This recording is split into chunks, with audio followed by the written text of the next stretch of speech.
Buongiorno, ben ritrovati, la nostra prima edizione anche oggi in questo sabato 21 aprile. Come di consueto apriamo con la cronaca, nella seconda parte invece ci occuperemo dei temi politici ed elettorali nella corsa al voto del 14 e 15 di maggio. La cronaca dunque, dicevamo, in primo piano e purtroppo una tragedia nella notte avvenuta ad Arzignano nel Vicentino, un'altra giovane vita spezzata, quella di un centauro.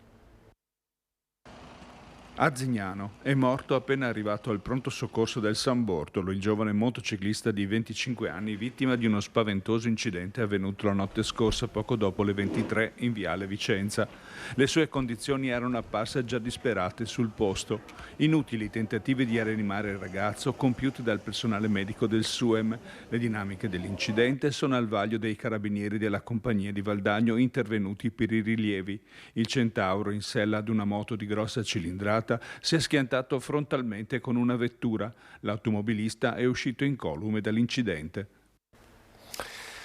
E restiamo nel Vicentino perché questa mattina a Isola Vicentina c'è stato l'ultimo saluto a Pietro De Bernardini, la seconda vittima della tragica valanga in Norvegia. Lutto cittadino in paese. Ha seguito per noi questa mattinata di dolore Luisa Bertini, che vedo collegata. Allora Luisa, raccontaci un po' di questa mattinata, di questo addio. Sì, buongiorno a voi, buongiorno ai nostri telespettatori. Oggi bandiere a mezz'asta qui a Isola Vicentina per l'ultimo saluto a Pietro De Bernardini, il 25enne deceduto a seguito della valanga in Norvegia dopo una settimana di ricovero all'ospedale di Tromsø.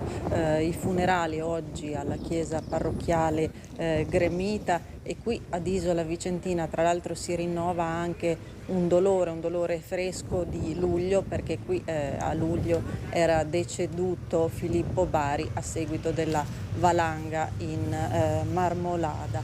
Toccanti oggi le parole del parroco Don Gigi Fontana, che ha ricordato Pietro come un ruscello di montagna, ha detto durante l'omelia, perché cantava la vita, non era mai una palude, era curioso e sempre in movimento. E quindi oggi che cade, diciamo, la giornata della Terra, Pietro osserva e contempla il pianeta dall'alto e poi ha lanciato un messaggio e un invito a tutti gli amici ad andare avanti e ad essere appunto un ruscello e non uno stagno. Intanto qui c'erano le professoresse di Pietro, così come tutti gli amici arrivati dall'Olanda, il posto in cui studiava, e hanno avviato una raccolta fondi che sarà devoluta in beneficenza a un'istituzione che possa coniugare l'amore di Pietro per la scienza e l'ecologia. Paese in lutto, e per il momento da Isola Vicentina è tutto. Restituisco a voi la linea allo studio. Grazie a Luisa Bertini. Adesso torniamo alla cronaca e torniamo nel Trevigiano con l'operazione del commissariato di polizia di Conegliano, che ha permesso di bloccare i giovani stranieri che avevano scippato numerosi anziani proprio in città e che con i soldi, con il bottino, si pagavano vacanze negli hotel a 4 stelle e poi anche la droga. La svolta è arrivata dopo aver passato a setaccio decine di esercizi compro-oro della provincia di Treviso, rintracciando buona parte degli oggetti rubati che sono stati poi restituiti ai legittimi proprietari. In alcuni casi quei monili dal valore affettivo, oltre che economico, erano stati fusi. È un'indagine articolata quella portata avanti dal commissariato di polizia di Conegliano, come epilogo l'arresto di 3 giovani tra i 26 e i 28 anni che avevano messo in piedi un vero e proprio sistema ai danni di vittime per lo più anziane, che venivano avvicinate spesso con una scusa o sorpresa alle spalle. Con un'azione rapidissima e collaudata, i malviventi strappavano dal collo le catenine d'oro, una sorta di specializzazione. Almeno 14 gli episodi accertati nel corso del 2022 in ogni angolo della città del Cima, da Pare a via Garibaldi. Una volta ottenuto il denaro nei compro-oro, i 3, tutti di origine straniera, lo spendevano per vacanze e pernottamenti in città balneari, in hotel a 4 stelle con abuso di alcol e acquisto di sostanze sostanze stupefacenti, insomma la bella vita sulle spalle di vittime anziane. Il trio che gravitava nell'area del Biscione era noto alle forze dell'ordine, anima della banda un 26enne senegalese già arrestato per scippo e per l'aggressione a un albanese, e non erano degli stinchi di santo nemmeno gli altri due. Voglio fare i complimenti alle forze dell'ordine per l'azione svolta in questi mesi, per aver recuperato tutta la refurtiva relativa agli scippi dell'estate 2022 ed aver consegnato ai legittimi proprietari la refurtiva. Devo dire che questa è la dimostrazione di come il nostro sia un territorio fortemente sorvegliato, nel quale in ogni azione criminosa siamo poi riusciti a trovare i colpevoli e assicurarli alla giustizia. A proposito di giustizia, però, non manca un riferimento polemico. Tutti e tre gli indagati sono stati sottoposti a misure cautelari non custodiali, ovvero non sono in carcere. I provvedimenti emessi dal GIP di Treviso su richiesta della procura infatti riguardano l'obbligo di dimora nel comune di residenza, quindi Conegliano e dintorni, e l'obbligo di permanenza domiciliare notturna. Troppo poco fa intendere il primo cittadino. Mi auguro anche che chi viene assicurato alla giustizia poi rimanga in custodia, perché non è possibile che vengano rilasciati e li si veda ancora in giro per le nostre strade. Torneremo nella Marca per parlare ancora di banditi, ma di rapinatori parliamo anche nel Padovano. Gli autori di una rapina a un furgone portavalori nel luglio scorso a Campo d'Arsego sono stati individuati dalla polizia. Ci sono gravi indizi sulle loro responsabilità ed è stato anche reso noto un video che mostra gli istanti di questo assalto. Un rapinatore con un fucile a pompa tiene sotto tiro la guardia giurata, il secondo, sotto la minaccia di una pistola, si fa consegnare il plico destinato alla banca con 74.000 euro in contanti. Sono le 8 del mattino del 18 luglio scorso a Reschigliano di Campodarsego. È qui che viene messa a segno la rapina ai danni di un portavalori della Civis che stava per entrare nella banca di credito cooperativo. I rapinatori non sapevano che gli agenti della squadra mobile di Padova erano già sulle loro tracce, con localizzatori satellitari e intercettazioni telefoniche. In azione, secondo la polizia, un padovano di 45 anni, l'uomo che minacciava il rapinato con il fucile, e un secondo padovano 64enne già noto alle forze dell'ordine e raggiunto in queste ore da un'ordinanza di obbligo di dimora e firma emessa dalla Procura di Padova, che lo accusa di questa e altre 2 rapine a mano armata commesse sempre nel Padovano. La prima, il 15 giugno, ai danni di un'azienda, la seconda, l'8 luglio, a un ufficio postale di via Vigonovese. I 2 colpi avevano fruttato un bottino misero, per questo la banda si era subito data da fare, mettendo a segno il terzo e ben più fruttuoso assalto. Individuati 2 presunti rapinatori, la polizia ha raccolto numerosi indizi di colpevolezza. Trovato il covo in zona Guizza presso un fiancheggiatore dove è stato nascosto il fucile, mentre sotto un sasso a casa del 64enne è stata sequestrata la pistola. Secondo quanto ricostruito, la banda era pronta a entrare in azione di nuovo a settembre, quando l'assalto a un portavalori è fallito per cause indipendenti dalla loro volontà. Allora, lo dicevamo, nella Marca, lo ricorderete, l'assalto alla tabaccheria di Refrontolo con l'anziana 81enne Edda Doros tenuta sotto la minaccia di una pistola, la stessa banda che aveva colpito poi a Massanzago nel Padovano e a Santa Maria di Sala. Ebbene, uno dei componenti di quella banda è già libero per un vizio procedurale. Un vizio procedurale, il fascicolo che rimane a Treviso e i termini di custodia cautelare che scadono senza che vi sia la conferma da Venezia, ufficio competente. Il risultato è che uno dei componenti della banda delle tabaccherie, un 46enne di Conegliano, è stato scarcerato e stesso destino, con tutta probabilità, toccherà al 56enne di Vittorio Veneto, secondo uomo della banda sgominata un mese fa dai carabinieri, dopo che in meno di 4 settimane i rapinatori avevano messo a segno 3 colpi armati di pistola. Prima a Refrontolo, minacciando l'81enne Edda Doro. Quanta paura ha preso, signora? Non le dico quanta, non ho dormito stanotte naturalmente. Poi un'altra tabaccheria a Massanzago nel Padovano qualche giorno dopo. Infine il colpo violento a Santa Maria di Sala nel Veneziano con il titolare legato e rapinato. Mi ha intimato con la pistola ad andare nel retrobottega. Intanto il collega che aveva con lui stava prendendo i soldi dal cassetto della cassa, insomma, e sono stato dietro con lui, mi ha legato delle fascette ai polsi e mi ha puntato la pistola alla testa L'arresto arrivò dopo il colpo nel veneziano, così l'autorità giudiziaria trevigiana, che aveva emesso l'ordinanza di custodia cautelare in carcere, ha passato la palla a quella lagunare per competenza territoriale, ma il fascicolo d'indagine è rimasto a Treviso senza che il nuovo giudice competente a Venezia potesse confermare la custodia. Una impasse procedurale che ha permesso al difensore del 46enne di presentare istanza di scarcerazione per decorrenza dei termini, ottenendone la libertà. E facendo risuonare come una beffa le parole di Edda Doro nel giorno in cui i banditi che l'avevano terrorizzata erano stati bloccati un mese fa. Speriamo che li mettano dentro e buttino via la chiave. Tutti mi dicono sta tranquilla, però dirlo è una cosa e così è.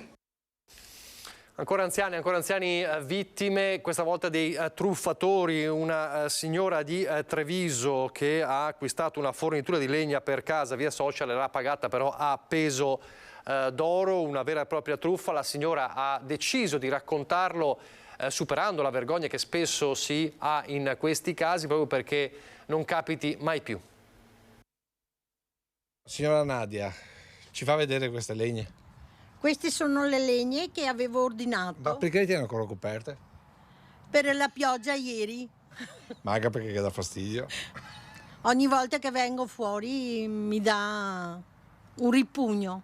Il ripugno perché le ricordano ogni momento la truffa che ha subito, perché questi tronchi spaccati li ha pagati quasi fossero dei lingotti d'oro. Perché ho pagato 850 euro per 67 quintali di legna e adesso mi trovo con queste che non sono 67 quintali. Ad occhio i quintali saranno non più di una decina, quindi al posto dei 13 euro pattuiti per ogni quintale la signora Nadia ha sborsato ben 85 euro, una truffa partita da un annuncio su Facebook.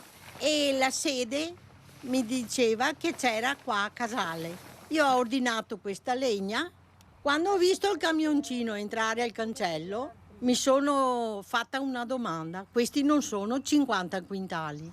Io ho pagato tutti i tagli da 50 euro. Tutto in contanti? Tutto in contanti. E le chiedo, ma neanche una ricevuta? Ormai avevano messo in tasca i soldi. A quel punto la fuga con il camioncino che guadagna l'uscita nonostante abbia davanti la signora Nadia. Che ho detto, adesso arriva mio figlio, te da qua non vai fuori. Invece veniva sempre più avanti e ho preso un po' di paura, mi sono scostata e dopo l'altro è andato fuori in strada e ha detto dai, via, sali, e sono partiti. Alla verifica ovviamente tutto inesistente, ditta, indirizzo e telefono muto. Alla signora Nadia non è restato che fare denuncia, giurare che non cercherà più affari sui social, ma anche, mettendo da parte l'orgoglio ferito, non nascondere l'accaduto. Perché ci racconta questa storia? Che altra gente non venga truffata come sono stata truffata io. Il monito della signora Nadia che ha avuto il coraggio insomma di raccontare. Adesso andiamo nel veneziano per parlarvi innanzitutto di un incidente avvenuto ieri sera poco dopo le 22, 3 persone ferite dopo essere state sbalzate in acqua nello scontro della loro imbarcazione a motore contro una briccola. È successo appunto poco dopo le 22 nel sestiere di Cannareggio, nella zona dell'ex macello. I vigili del fuoco sono intervenuti con un'autopompa lagunare e assieme al personale del SUEM hanno recuperato uno dei 3 occupanti della barca ancora in acqua, mentre un altro era già stato soccorso dai medici del 118. Il terzo ferito è stato recuperato prima dell'arrivo dei soccorsi da una imbarcazione in transito. I 3, dei quali 2 feriti in maniera più grave, sono stati trasferiti in ospedale. Non è la prima volta che accade questo tipo di incidenti a Venezia. E non è la prima volta che accadono incidenti sul Ponte della Libertà, o meglio il Ponte della Libertà che rimane bloccato. Questa volta però, l'abbiamo raccontato ieri, per un fatto che ha davvero destato paura, quelle fiamme, quell'esplosione di un autobus ATVO nel primo pomeriggio, un autobus che era partito dall'aeroporto di Treviso. La prontezza dell'autista del mezzo ATVO di Jesolo con questa prontezza è riuscito a far scendere gli 8 passeggeri che erano rimasti nell'autobus prima dell'esplosione. Ovviamente il traffico è rimasto paralizzato. Fra poco ci collegheremo a Venezia per parlare anche del giorno dopo, delle polemiche e della rabbia dei pendolari, ma rivediamo cosa è successo ieri pomeriggio.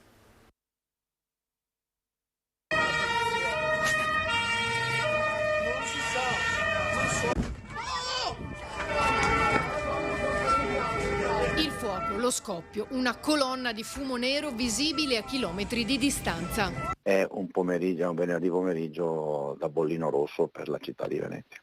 Poco dopo le 14:30 i vigili del fuoco sono intervenuti sul Ponte della Libertà per l'incendio di un bus TVO che effettua il servizio di collegamento tra l'aeroporto di Treviso e Piazzale Roma e diretto proprio a Venezia.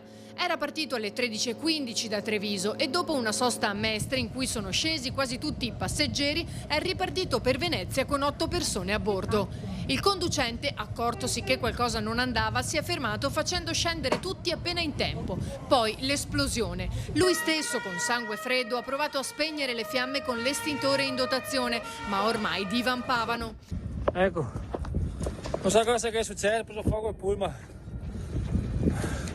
Tutti salvi, riuscito a salvare tutti e basta. Disastro. In breve sono giunti da Mestre i vigili del fuoco con un'autopompa, 2 autobotti e 10 operatori che hanno spento le fiamme. È una situazione molto impressionante perché è stato un incendio pesante. E i danni alla linea ovviamente sono stati, si è bloccato tutto il sistema. La cosa che ci tengo a dire almeno, insomma, la capacità dell'autista, insomma, sono stati salvati tutti i passeggeri, non c'è nessun ferito, che per noi intanto è l'elemento fondamentale. Abbiamo ovviamente già registrato notevoli danni sulla struttura legata al tram perché hanno preso fuoco sia i cavi che la parte a terra. La linea non verrà ripristinata prima di mercoledì-giovedì e in assenza del tram ci sarà il bus sostitutivo. La viabilità verso Venezia è rimasta bloccata fino allo spegnimento delle fiamme, paralizzando il traffico. Sul posto la Polizia di Stato e quella locale. Non c'è via di fuga, questo è uno degli elementi della grande debolezza del Ponte Libertà, ma ovviamente non è ciò che conta, insomma, che abbiamo una ciclabilità, una pedonabilità che ci consente anche di salvare il salvabile e questa è la cosa fondamentale. È evidente si blocca perché è un elemento di unione tra due realtà, quella che è la terraferma della città di Venezia con il centro storico della città di Venezia e non c'è scampo perché ovviamente poi il riflesso è stato anche sulla linea ferroviaria perché l'incendio era di una grande portata e molto pesante. Un profondo ringraziamento alla nostra polizia locale e alle forze dell'ordine, ma in modo particolare ai vigili del fuoco per il loro pronto intervento. Al vaglio dei tecnici le cause dell'incendio che ha completamente distrutto il mezzo. E allora andiamo a Venezia, il nostro Filippo Foi si trova proprio nella zona dove è accaduto più o meno l'incidente, insomma l'incendio che abbiamo visto nelle immagini del servizio. Il giorno dopo cosa resta, a parte le problematiche legate ovviamente alla linea del tram, resta anche come dire, una riflessione, l'aveva già anticipata Boraso, su questa Venezia fragile anche in queste situazioni, e i pendolari, la rabbia dei pendolari ieri bloccati in una città che hanno definito spezzata. Filippo. Sì, eccoci. Buongiorno Nicola, buongiorno ai telespettatori di Antenna 3. Prendiamo proprio la linea dal Ponte della Libertà. Alle mie spalle ci sono i 3 km 850 metri che dividono Venezia dalla terraferma. Questa infrastruttura fu costruita, anzi fu inaugurata esattamente 90 anni fa, il 25 aprile del 1933, e accanto al ponte ferroviario che scorre parallelo, che invece fu costruito quasi un secolo prima, nel 1844, è l'unico modo per collegare Venezia alla terraferma. Però se si ferma questo ponte è finita, Boraso, quello che è successo ieri. Purtroppo la dimostrazione è che ieri è stato ovviamente un momento di grande difficoltà e ovviamente bisogna anche prendere atto di quella che è la realtà, cioè questo è l'unico modo per collegarci alla terraferma da e per Venezia. La cosa che va ribadita, io lo dico in maniera, sono il consigliere comunale più anziano della città tra le altre cose, è dal 1997 che qui pianifichiamo i terminal. Oggi c'è il piano urbano della mobilità sostenibile in discussione a livello metropolitano. Allora, quanto sarebbero stati utili dei terminal che noi prevediamo a Fusina, Pili San Giuliano, Tessera e Montiron in una situazione di emergenza come quella di ieri. Ecco, tra poco diremo anche in cosa consiste, per chi non è veneziano, cosa sono questi terminal. Innanzitutto diciamo un paio di cose. Questa strada è stata chiusa, il tratto naturalmente interessato, dalle 2 di notte alle 5 perché avvenisse la riasfaltatura l'ossatura. Il tram però ci vorrà un po' più di tempo perché arrivi. Sì, ringrazio ovviamente profondamente Veneto Strade per l'intervento fatto in notturna e per la riasfaltatura. Come mi sento a ringraziare tutte le forze dell'ordine, polizia locale, pompieri, c'è stata veramente una grande mobilitazione dal punto di vista organizzativo, però purtroppo è evidente che i danni alla rotaia, abbiamo dovuto togliere questa notte 30 metri di rotaia, abbiamo dovuto ovviamente constatare il danno alla resina che tiene ferma la rotaia e soprattutto la parte aerea, la LAC che voi vedete, la parte aerea è stata danneggiata, avremo bisogno di alcuni giorni, ci auguriamo che per sabato prossimo, della settimana prossima, riuscire a ripristinare il tram. Attualmente funziona ovviamente il sistema sostitutivo, cioè il sistema sostitutivo con i bus, però ci sono state delle polemiche però anche su questo versante, fortunatamente non ci sono stati feriti, per cui possiamo anche concentrarci su questi avvenimenti. Il primo, noi qua chiaramente abbiamo due carreggiate per senso di marcia, l'incidente è avvenuto in direzione Venezia, quindi quella che abbiamo più vicino noi, le altre due corsie erano rimaste libere, qualcuno dice si poteva mettere una corsia per senso di marcia in maniera da iniziare a sfoltire tutto il traffico che si stava formando. Però vedete, noi avevamo un problema di sicurezza. Chi ha visto bene le immagini ha visto la potenza dell'incendio e poi ha sentito, voi avete visto in rete girare anche le esplosioni. È evidente che in una situazione del genere di pericolosità, finché non siamo rientrati in termini di sicurezza, non era possibile riaprire l'altra corsia.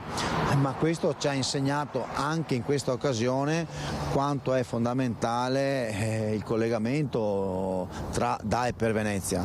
Un altro tema invece, scusi se corro un pochino perché chiaramente abbiamo poco tempo, riguarda quello che è accaduto invece terraferma, quindi alla nostra destra. Nella rotonda di San Giuliano alcuni automobilisti hanno segnalato che la polizia locale stava minacciando multe a chi era fermo in coda.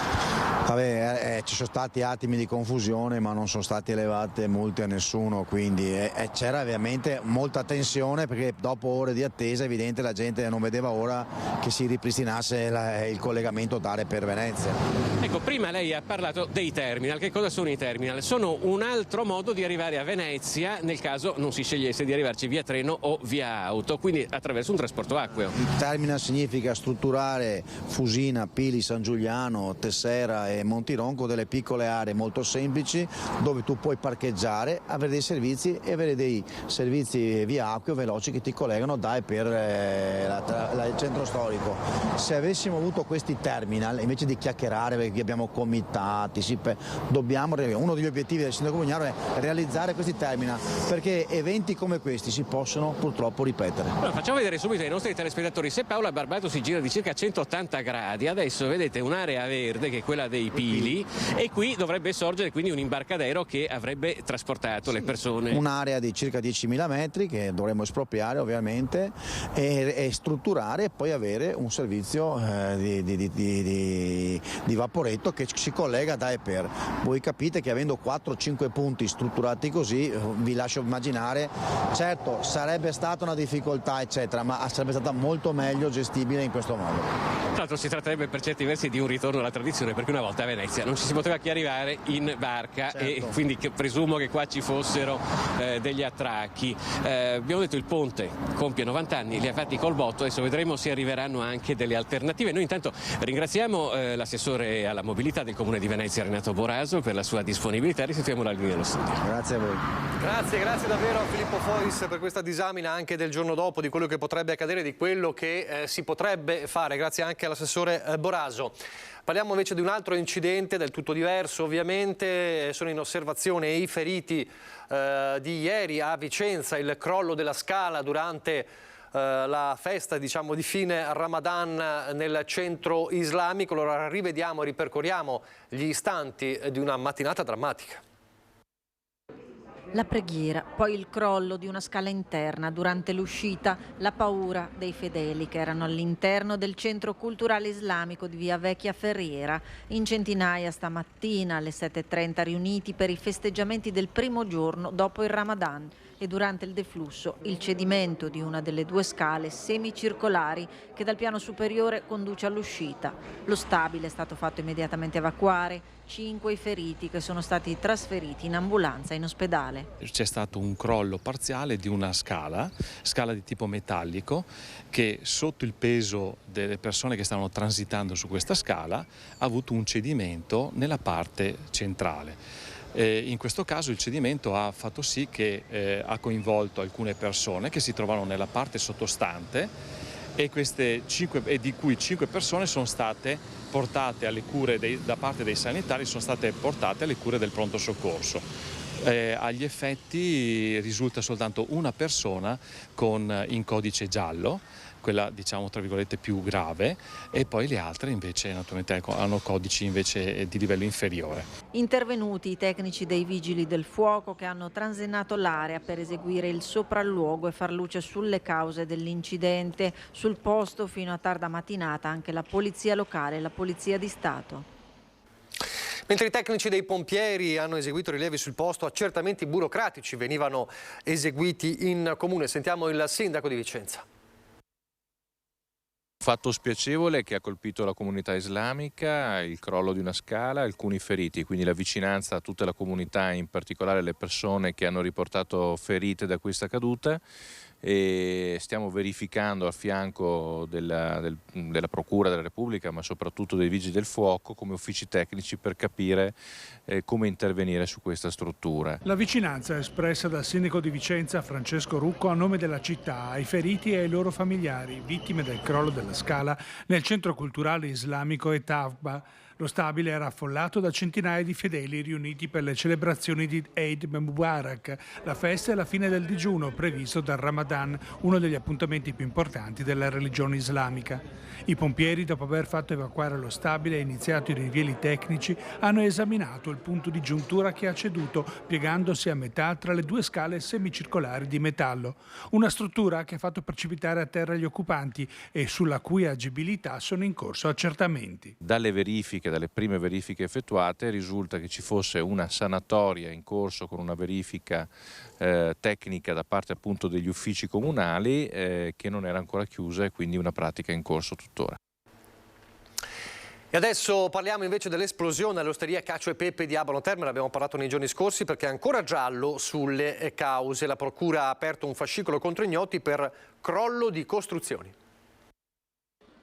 Cause accidentali oppure c'è il dolo? Si indaga ancora a 360 gradi dopo l'esplosione avvenuta mercoledì mattina intorno alle 8:30 all'osteria Cacio e Pepe di Abano Terme.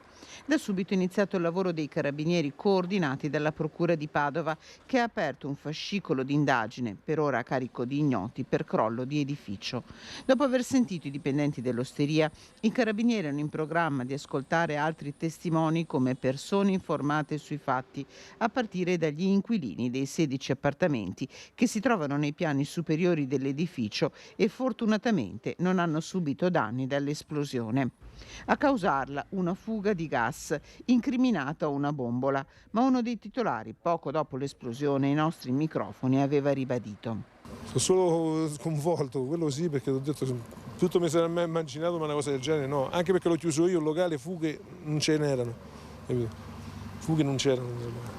Ieri sera a mezzanotte abbiamo chiuso, buttato l'immondizia, fatto tutte le solite cose che facciamo e poi ecco, è successo quello che è successo. Per capire cosa sia accaduto, la procura potrebbe affidarsi a un perito. Nel frattempo l'osteria resta sotto sequestro. Secondo una prima stima i danni potrebbero aggirarsi sui 50.000 euro. Con l'attività, aveva raccontato il titolare, vivono 7 famiglie. I tempi per una possibile ricostruzione e riapertura per ora sono ancora tutti da definire.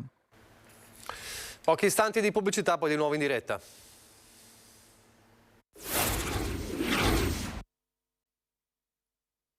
Posso dire che non mi basta. Non mi basta perché... Hai famiglia? Sì, ho famiglia, sono sposato, 2 figli che studiano. Ho lavoro io in magazzino ferramenta. No, facciamo 8 ore al giorno comunque. Sì. Quanto prendi? 1.400. Io lavoro nel reparto vetri, quindi alziamo vetri abbastanza grandi, pesanti, tutto a mano. Ecco, noi ad esempio nel nostro reparto siamo in pochi. Storie di tanti, lavoratori del settore del legno, trainante Enrico Nord-Est, che oggi hanno scelto di scendere in piazza. Sono arrivati da ogni parte del Veneto. Troppo poco arriva nelle loro tasche a fine mese a fronte di dividendi sempre più alti per le imprese che con il legno lavorano. A confermarlo i numeri da capogiro del Salone del Mobile, in corso proprio in queste ore. Loro sono quelli che stanno dietro le quinte. Le mani e le competenze che hanno lavorato su quei mobili sono le loro. È da 35 anni che lavoriamo. E questi anni qua sentiamo il peso di tutti gli anni che abbiamo fatto, perché diventiamo più vecchi, no? Con i contributi che abbiamo versato e non ci ritroviamo mai. E quella è la questione che ci posiamo. Noi lavoriamo, versiamo i tax, facciamo tutto, ma arriva questo periodo in cui non possiamo neanche arrivare al fine mese a questo stipendio qua. Lo stipendio normale per chi non lavora a turni è attorno ai 1.200-1.300 al mese, se non fanno straordinario. Ed è un stipendio che non ti permette a oggi di vivere una vita dignitosa perché i prezzi sono andati alle stelle.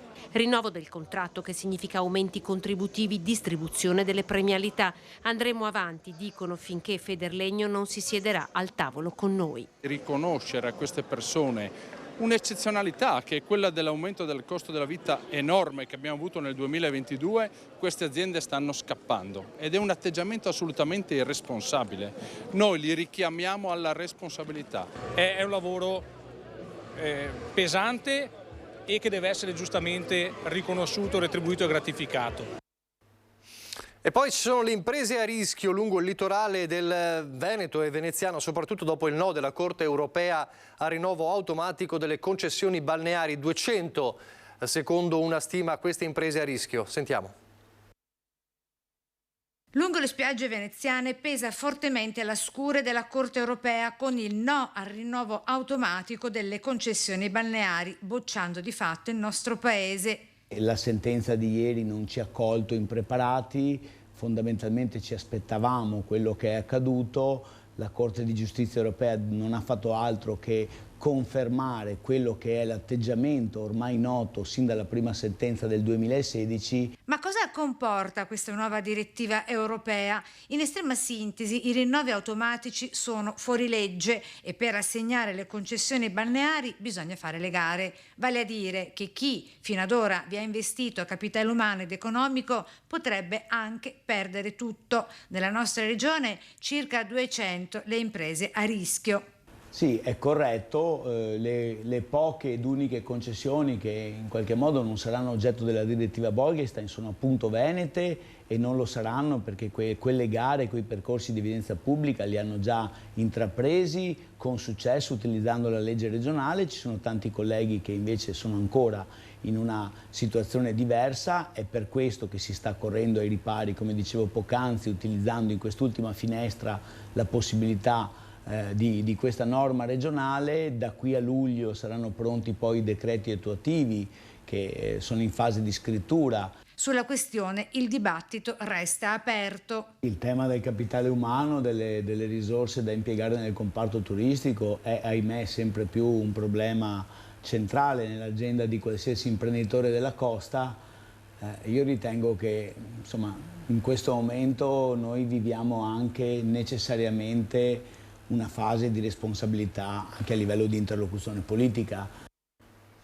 Il capitale umano, lo diceva Berton, nei prossimi 5 anni il 12% circa dei veneti, 254.000 lavoratori, lascerà definitivamente il posto di lavoro per aver raggiunto il limite di età, quindi andrà in pensione. Il settore più colpito sarà quello dell'agricoltura. Lo studio è quello della CGA di Mestre che dice fondamentale aprire agli stranieri. Sentiamo.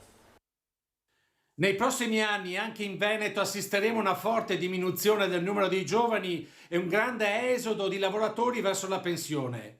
Tutto questo provocherà un impoverimento delle maestranze che penalizzerà le imprese dei nostri distretti produttivi.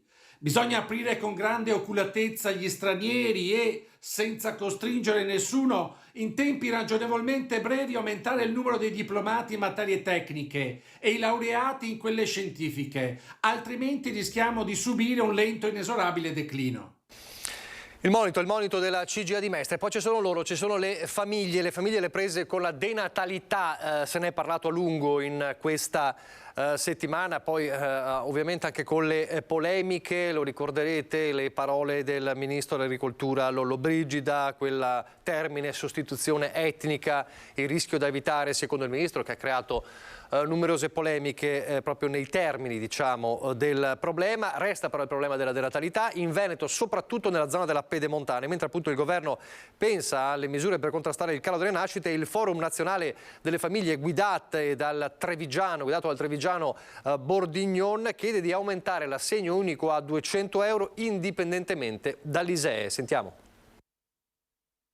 Calo demografico. Se il problema è grave e coinvolge tutto il paese, ci sono aree dove la denatalità sta raggiungendo livelli record che oltrepassano i confini europei. È il caso del Veneto, che ha perso una media di 1000 nuovi nati all'anno e in alcune specifiche zone ancora di più. Nel nostro territorio che sta vivendo questo andamento, abbiamo la zona pedemontana che è particolarmente segnata da questo travaglio. Abbiamo comuni che nel giro degli ultimi 20 anni hanno perso il 60% dei bambini. Le conseguenze saranno pesanti sulla sostenibilità del sistema economico, sanitario, del welfare. Al vaglio del governo misure per contrastare la denatalità. Si parla di riduzione delle tasse per le famiglie con figli e di incremento delle detrazioni. Per ora solo delle voci di corridoio che avranno bisogno di avere una maggior formalizzazione e soprattutto un riferimento alla loro sostenibilità paiono essere interessanti. Intanto, ad un anno dall'entrata in vigore dell'assegno unico, il Forum per le famiglie propone di aumentarlo. È uno strumento che deve essere potenziato nelle misure, deve essere portato a nostro parere vicino ai modelli tedeschi e francesi, anzi oltre i 200 euro a figlio, con una misura che non sia collegata ai livelli di ISEE. La questione è molto complessa, continua Bordignone, l'aspetto economico non è certo l'unico sul quale bisogna intervenire. Indubbiamente un fisco a misura di famiglia ce lo chiede la Costituzione e ancora oggi non c'è, quindi abbiamo un fisco che aspetta nella versione orientata ai cittadini e alle famiglie una maggiore equità verso le famiglie e poi trovare una premialità per incidere sulla natalità può essere una via giusta, soprattutto se si lavora dal secondo figlio in poi, è quello che ci permette di raggiungere il tasso di sostituzione. Le famiglie arcobaleno, un'altra realtà è la polemica, il dibattito sulla registrazione dei figli delle coppie arcobaleno, le coppie omogenitoriali. Dopo la richiesta di trasmissione degli atti delle 33 registrazioni fatte a Padova dal Comune dal 2017 ad oggi, le famiglie arcobaleno si ritroveranno fra qualche ora alle 15 in presidio nel pomeriggio davanti a Palazzo Moroni. Ci parla di questa manifestazione in diretta la nostra Chiara Gaiani con Cristian Rocca Allende. A te, Chiara. Un buongiorno da Padova, ci troviamo qui con Irina Sciaparava che è la referente per le famiglie arcobaleno del Triveneto, perché alle 15 ci sarà un presidio proprio davanti a Palazzo Moroni dopo che le iscrizioni all'anagrafe di 33 figli di coppie formate da 2 mamme è stata richiesta dalla magistratura, dalla procura di Padova al comune per fare una verifica su questi atti. Ecco, voi che cosa chiedete oggi?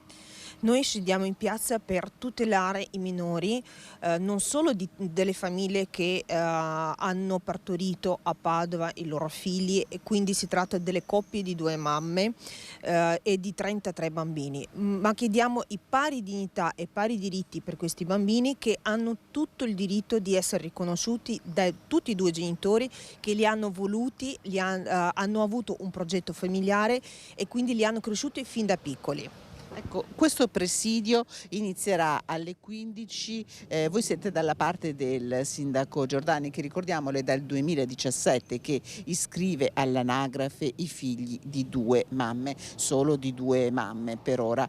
Questo atto della magistratura, questa richiesta che è arrivata, come la vedete?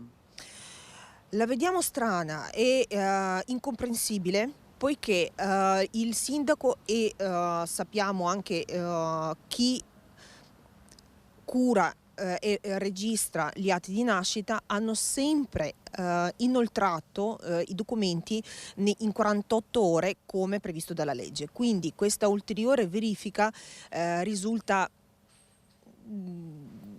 senza un perché. Ecco, però questa verifica fa tribolare le famiglie, fa minare la serenità delle famiglie, fa discutere tantissimo tutta l'Italia. Ecco, sono figli, i figli delle famiglie arcobaleno non vogliono essere figli di Serie B. In piazza ci sarà anche l'onorevole Alessandro Zan. Voi l'avete detto più volte, serve chiarezza e serve soprattutto una legislazione. Assolutamente, come è stato chiesto più volte anche dalla Cassazione, il governo deve legiferare per riconoscere i figli nati nelle coppie omosessuali alla nascita, perché solo questo modo permette di ottenere i diritti e non essere classificati come bambini di serie B. Ecco, un'ultima domanda: come si svolgerà il presidio oggi pomeriggio? Allora, sarà un presidio abbastanza familiare, con la presenza di tante famiglie, tante testimonianze dirette da parte di famiglie stesse, dei bambini, dei nonni, zii, insomma tutte le persone che hanno al cuore la serenità dei bambini.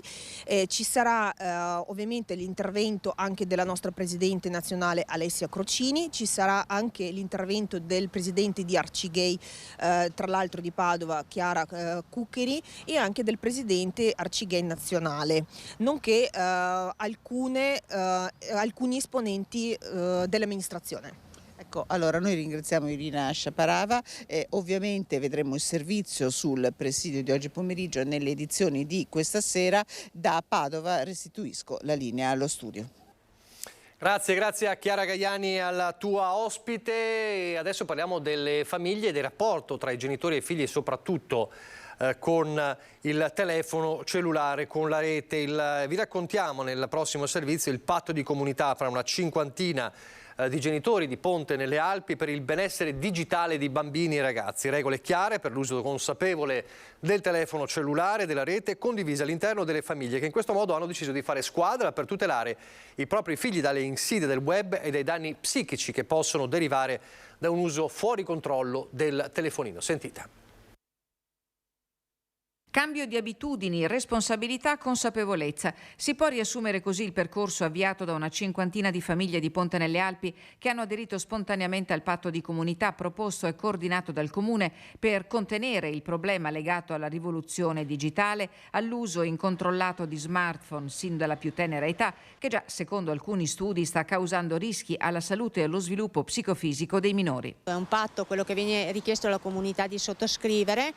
Non demonizza internet e la rete web, di cui si riconoscono anche dei lati positivi, ma invece si vuole piuttosto mettere in luce i rischi che sono connessi all'uso indiscriminato o comunque non consapevole della rete. Ponte nelle Alpi ha importato l'esperienza condotta nel comune di Gemona del Friuli e i primi ad essere chiamati in causa sono stati i genitori. Molti di noi hanno già pattuito, insomma, che anche quando i ragazzi avranno un cellulare ad uso personale non è opportuno utilizzarlo nel momento dei pasti, e anche alla sera è bene trovare un posto dove depositarlo durante la notte per poi riprenderlo il giorno successivo. Il lavoro educativo ha coinvolto anche l'Istituto Comprensivo di Ponte nelle Alpi, che ha avviato la formazione per i ragazzini delle classi prime, un modo per condividere un progetto che ha lo scopo di unire i minori in un percorso comune ricco di stimoli alternativi. Quello che emerge adesso in maniera anche importante, soprattutto nelle scuole,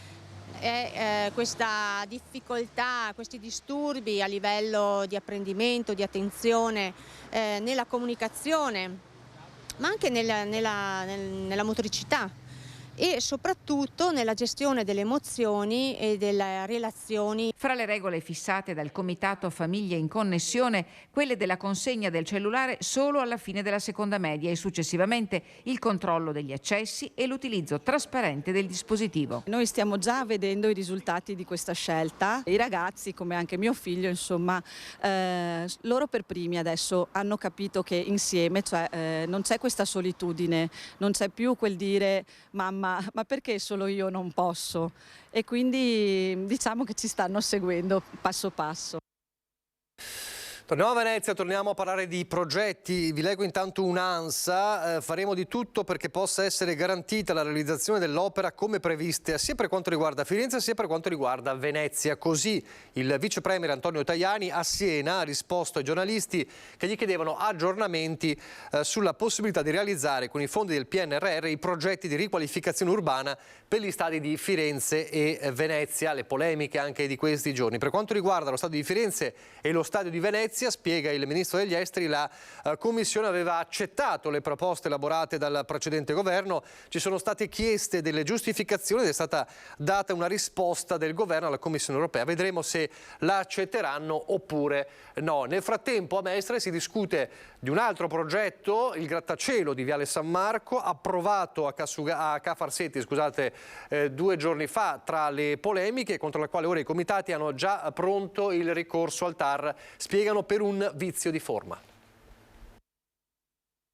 È passato il progetto della torre di Viale San Marco a Mestre, 60 metri, con quanti voti? 17 voti favorevoli, 12 contrari, 17 voti favorevoli sui 25 consiglieri di maggioranza. I voti mancanti della maggioranza perché assenti in Consiglio Comunale e giustificati ufficialmente per motivi di lavoro.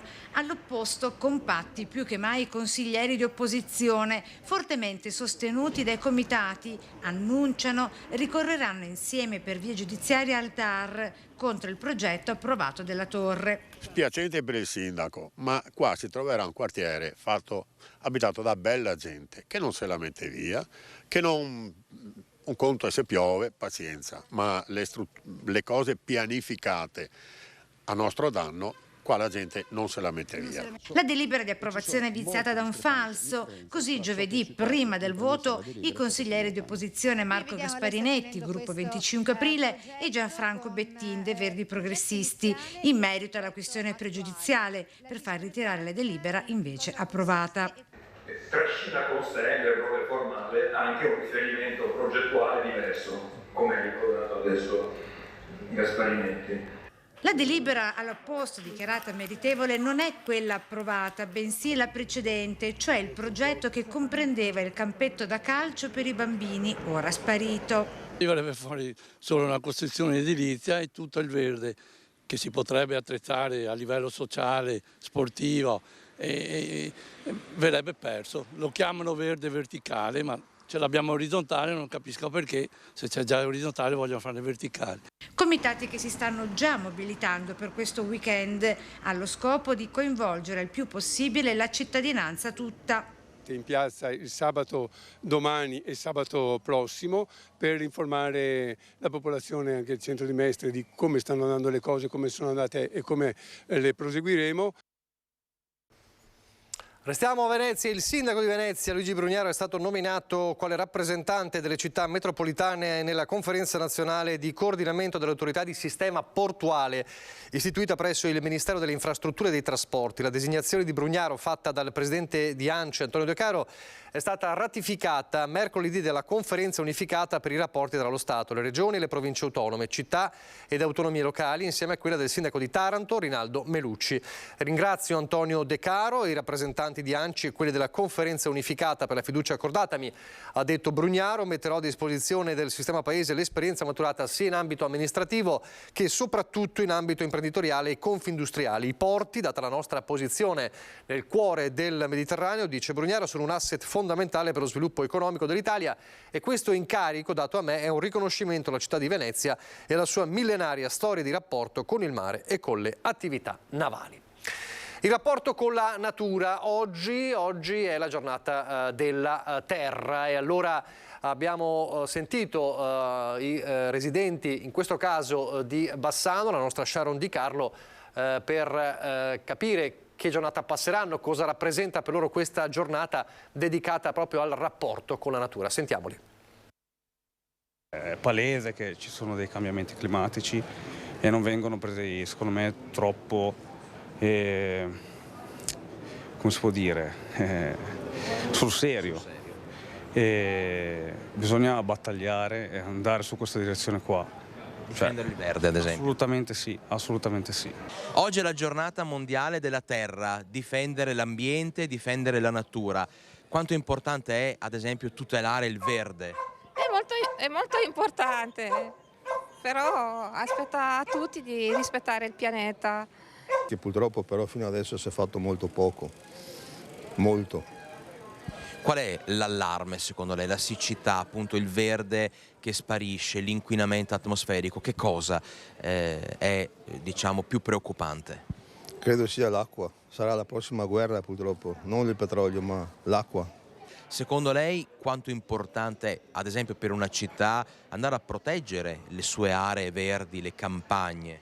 Certo, sono state mangiate ma tante campagne e sono là, hanno fatto su capannoni, hanno fatto su fabbriche, hanno fatto una desolazione. Incentivare appunto la consapevolezza delle persone anche per acquistare prodotti biodegradabili, mi viene in mente anche le spugnette fatte quelle biodegradabili eccetera, contenitori che adesso vanno tantissimo in ecoplastiche e così. Non basta la festività, deve essere qualcosa che ci portiamo dentro come consapevolezza e che difendiamo nel nostro piccolo, non occorrono grandi gesta, occorre la costanza quotidiana nel cercare quello che è bello e quello che ci fa andare avanti bene. Qual è l'allarme principale? La siccità?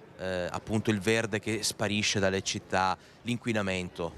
Il verde sicuramente, ci sono sempre meno parchi, meno alberi, meno punti ristoro in estate quando fa molto caldo. Prima di tutto bisogna che noi iniziamo a tenere il nostro ambiente pulito, che questo è essenziale, basti guardare i fiumi, i mari sono pieni di plastica e di tutto il resto. È logico che il mondo avanza, però bisogna stare attenti a non andare oltre a quello che la nostra terra ci può dare.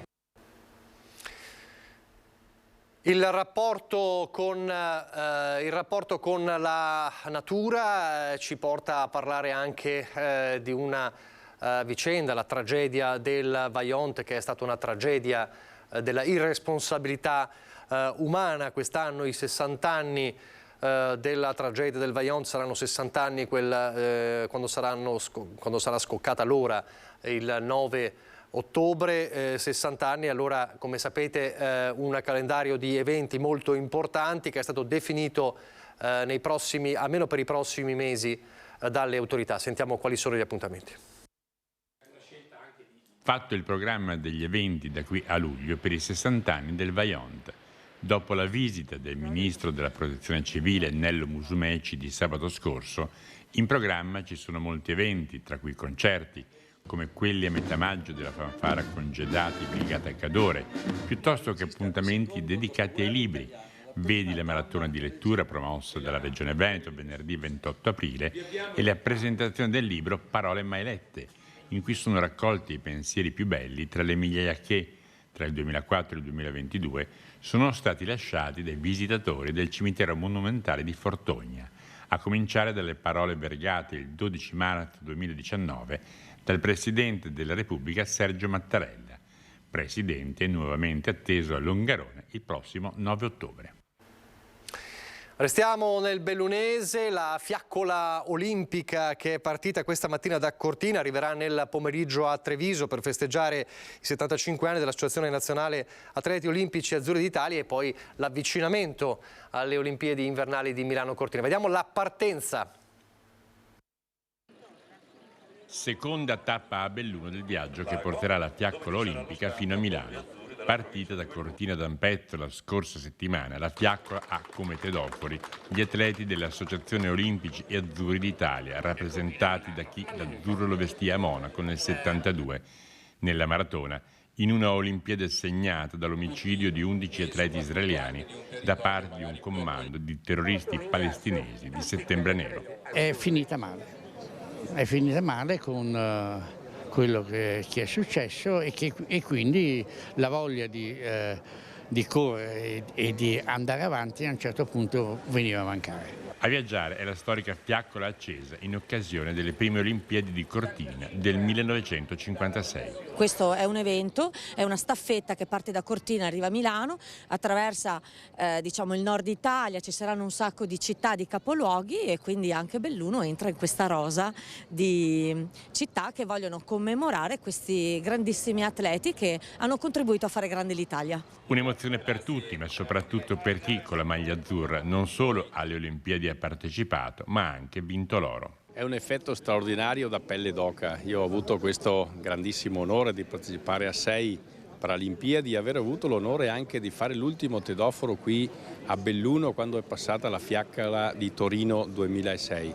Quindi sabato scorso portando quella di Cortina, che seppur una replica ma porta con sé valori, sport, atleti, una veramente rappresentativa del nostro territorio, è stato veramente emozionante da pelle d'oca. Pochi istanti di pubblicità, poi di nuovo in diretta.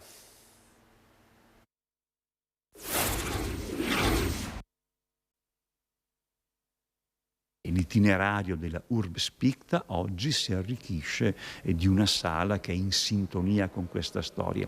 Qui dentro, come dice Berenson, nella cappella hai suoni, rumori, sensazioni. Qui dentro c'è una fortissima emozione.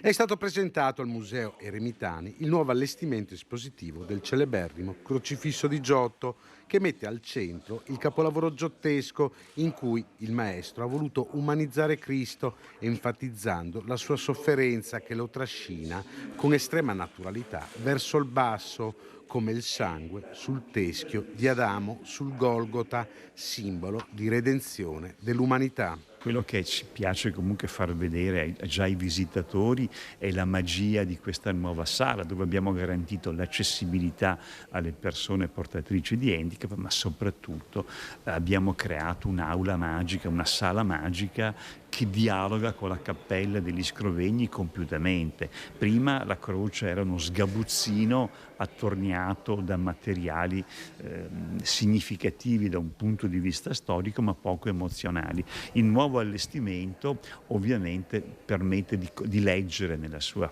meravigliosa unicità la croce che viene dopo quella di Rimini, dopo quella di Santa Maria Novella, ma le supera per intensità drammatica. Grazie a questo nuovo allestimento, il crocefisso diventa idealmente il nono ciclo dell'Urbs Picta.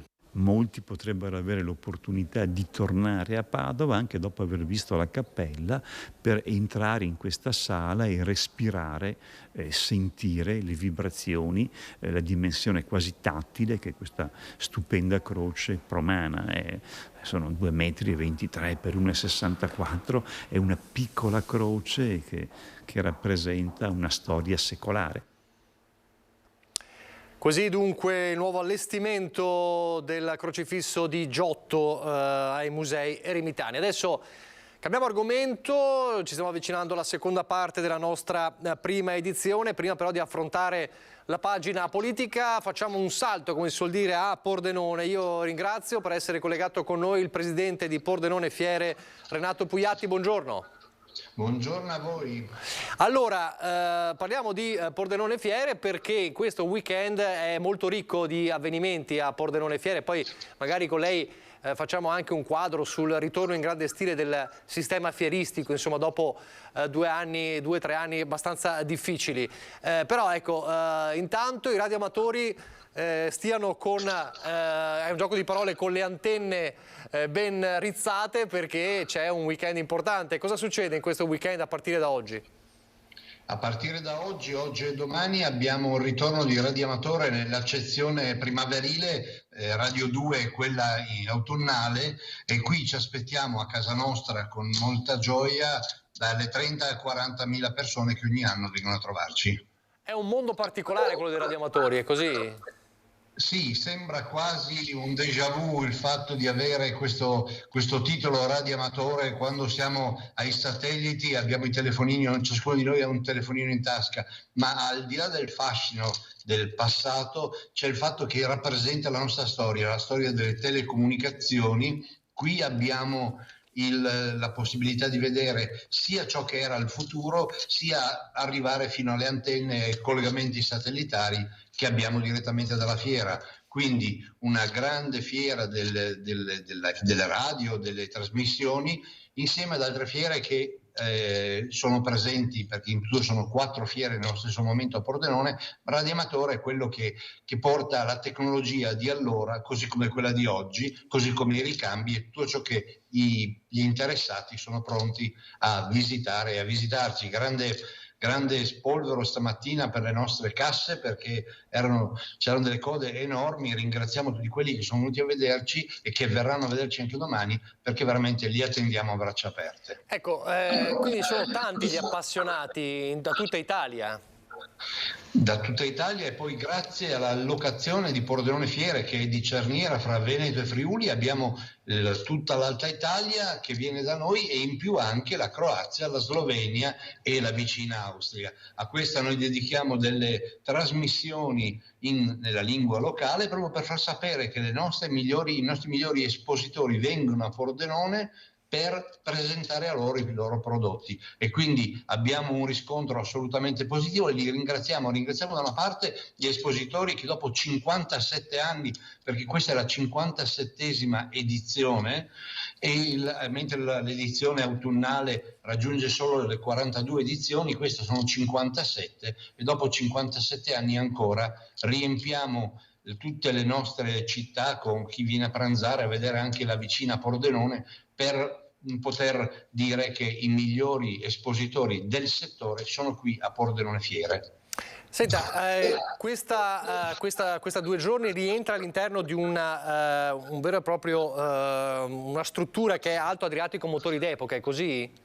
Sì, certo, Motori d'Epoca quest'anno è stata volutamente messa insieme a Radioamatore proprio per far conoscere che questo settore è un settore che riguarda sì gli appassionati di motori, ma non solo di motori, ma anche di barche, aerei, camper, corriere, veicoli militari e camion, e moto naturalmente, perché oltre al fatto che ci sono questi appassionati, c'è tutto anche il mondo dell'indotto, quindi il mondo degli artigiani che lavorano per questi settori. E per far conoscere bene questa che è Motori d'Epoca, è stata messa volutamente insieme al Radioamatore quest'anno, mentre dal prossimo anno avrà una propria dignità, perché oggi siamo riusciti a riempire solo 4 padiglioni, perché il resto abbiamo dovuto comprimere Radioamatore per far convivere le 2 manifestazioni, ma il prossimo anno avrà la dignità di avere tutti gli 11 padiglioni di Pordenone Fiere.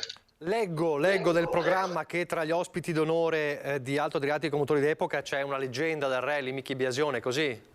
Sì, abbiamo delle leggende come Michi Biasion, che ringraziamo per aver accettato il nostro invito, così come sono appena arrivato da una conferenza di un mito del rally che sostanzialmente ha fatto il mito della Stratos, quindi tutti questi preparatori, tutte queste persone che hanno negli anni lavorato nel mondo dei motori, come dicevo prima, preziosissimi collaboratori, artigiani piuttosto che industriali, che hanno investito in passato nel mondo dei motori e che oggi raccontano la loro storia e ne hanno ben donde. Senta, noi oggi parliamo con entusiasmo, insomma, di tante persone. Quante ne sono venute stamattina? Questa mattina abbiamo 2 giorni solamente. Questa mattina avevamo al di là degli 8.000 che si erano già iscritti, perché ci si può iscrivere anche su internet e quindi non fare neppure la coda, ma passare direttamente col biglietto stampato per agevolare i visitatori.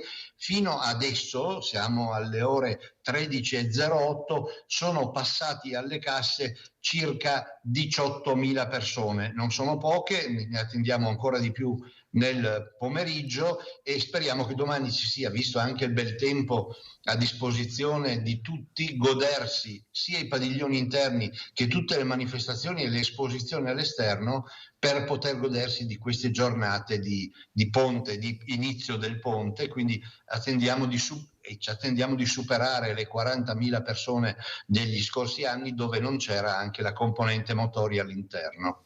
Ecco, abbiamo cifre importanti, noi raccontiamo di queste cifre importanti raccontando di un sistema fieristico che è ormai ripartito da tempo, abbiamo visto anche il Vinitaly soltanto qualche settimana fa, non dimenticando che sono stati anni difficili. Dovesse tracciare un bilancio di questi anni, perché la pandemia è stata un evento che chiaramente ha cambiato un po' tutti noi, poi però ci sono anche altri riflessi con i rincari, le bollette, la guerra, insomma, che cosa si sente di dire? Insomma, la ripresa c'è stata, si sta riprendendo, c'è ancora qualcosa che può migliorare, diciamo, per poter tornare davvero al sistema di una volta? Allora, sono stati anni estremamente difficili. I bilanci delle fiere, e dico delle fiere perché non sono più enti da molto tempo e sono delle società per azioni dedite al pubblico, cioè al settore pubblico e al territorio, quindi sono di solito SPA partecipate sia dal pubblico che dai privati, e le società serie come Pordenone Fiere hanno superato brillantemente questo periodo, imparando da questo periodo e facendo anche notare a chi era un po' distratto quanto importante siano le fiere per l'economia del territorio. Quindi tutto l'indotto delle fiere, ricordiamo che ogni fiera porta dalle 5 alle 10 volte il suo fatturato sul territorio come investimenti, e quindi sono importantissime per il territorio. Le società serie hanno superato brillantemente questo periodo e continuano a lavorare per il territorio, e in più hanno imparato che non ci si fossilizza sul solo essere presenti, ma essere presenti anche con l'innovazione, quindi a fianco delle fiere diviso, quindi le fiere di persona che noi abbiamo il piacere di ospitare e continuiamo a ospitare, abbiamo insieme sviluppato una serie di strumenti digitali che affiancano le fiere, non potranno mai sostituirle, ma potranno essere di ausilio, e sono già di ausilio, alle fiere che sanno coniugare le opportunità che derivano da delle sventure come possono essere quelle da lei citate, cioè sia la pandemia che le guerre. Voglio un suo parere, insomma, lei che è esperto del settore. Si parla spesso ultimamente in alcuni ambiti fieristici di fusioni tra le fiere. È un percorso secondo lei che può portare a qualcosa? È un percorso virtuoso? Dipende dai settori? Allora, le fusioni, se noi le vediamo asetticamente, potrebbero essere un'opportunità per dare alle piccole fiere uno sviluppo che da sole non avrebbero. Certo è che se le fusioni vengono viste come fagocitare un ente più piccolo per portare via la manifestazione o le manifestazioni e portarle in questa magari fiera più grande che si è permessa di comprarsi una fieretta, e intendo fieretta solo per le dimensioni, non per l'importanza che ha, sono un evento negativo, perché tantissime fiere sono legate al territorio e questo territorio produce manifestazioni che fanno bene al territorio. Non vorrei fare dei nomi perché magari non è piacevolissimo, ma abbiamo avuto anche fiere del vicino Veneto svuotate e portate in altra regione magari vicina, e quindi il territorio perde un potere, un potenziale, un'economia importantissima. Come dicevo, la fiera sviluppa un'economia del territorio importante, e da una parte portando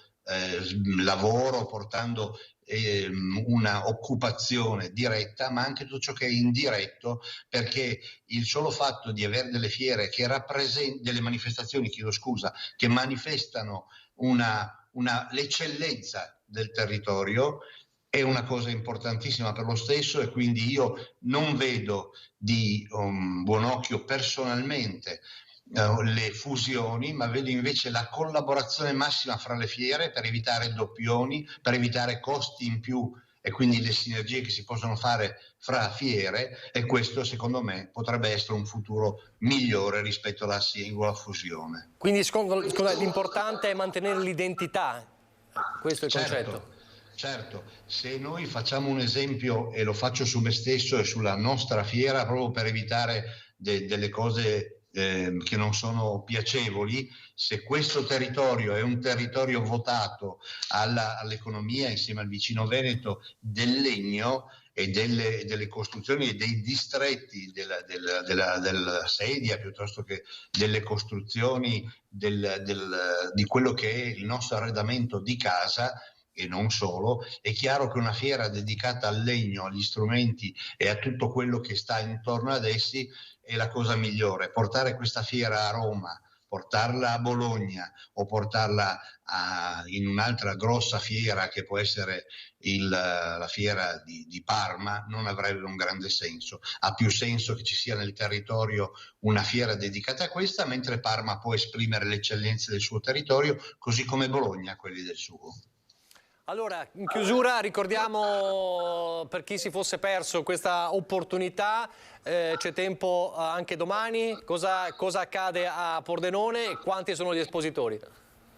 Pordenone Fiere domani presenta la 57esima edizione della nostra radioamatore, insieme a Motori d'Epoca, insieme a Fotomercato, insieme a una parte dedicata alle uniformi storiche, e quindi aspettiamo tutti dalle 9 del mattino fino alle 19 domani sera per 11 padiglioni dedicati a tutte queste manifestazioni, con un unico biglietto e con la possibilità di farlo anche online, per evitare le code che inevitabilmente, ma con nostra gioia, si formeranno, in modo da poter avere un biglietto a un costo più ridotto ancora di quello che è già basso e che ci può dare la possibilità di entrare senza neppure fare la coda.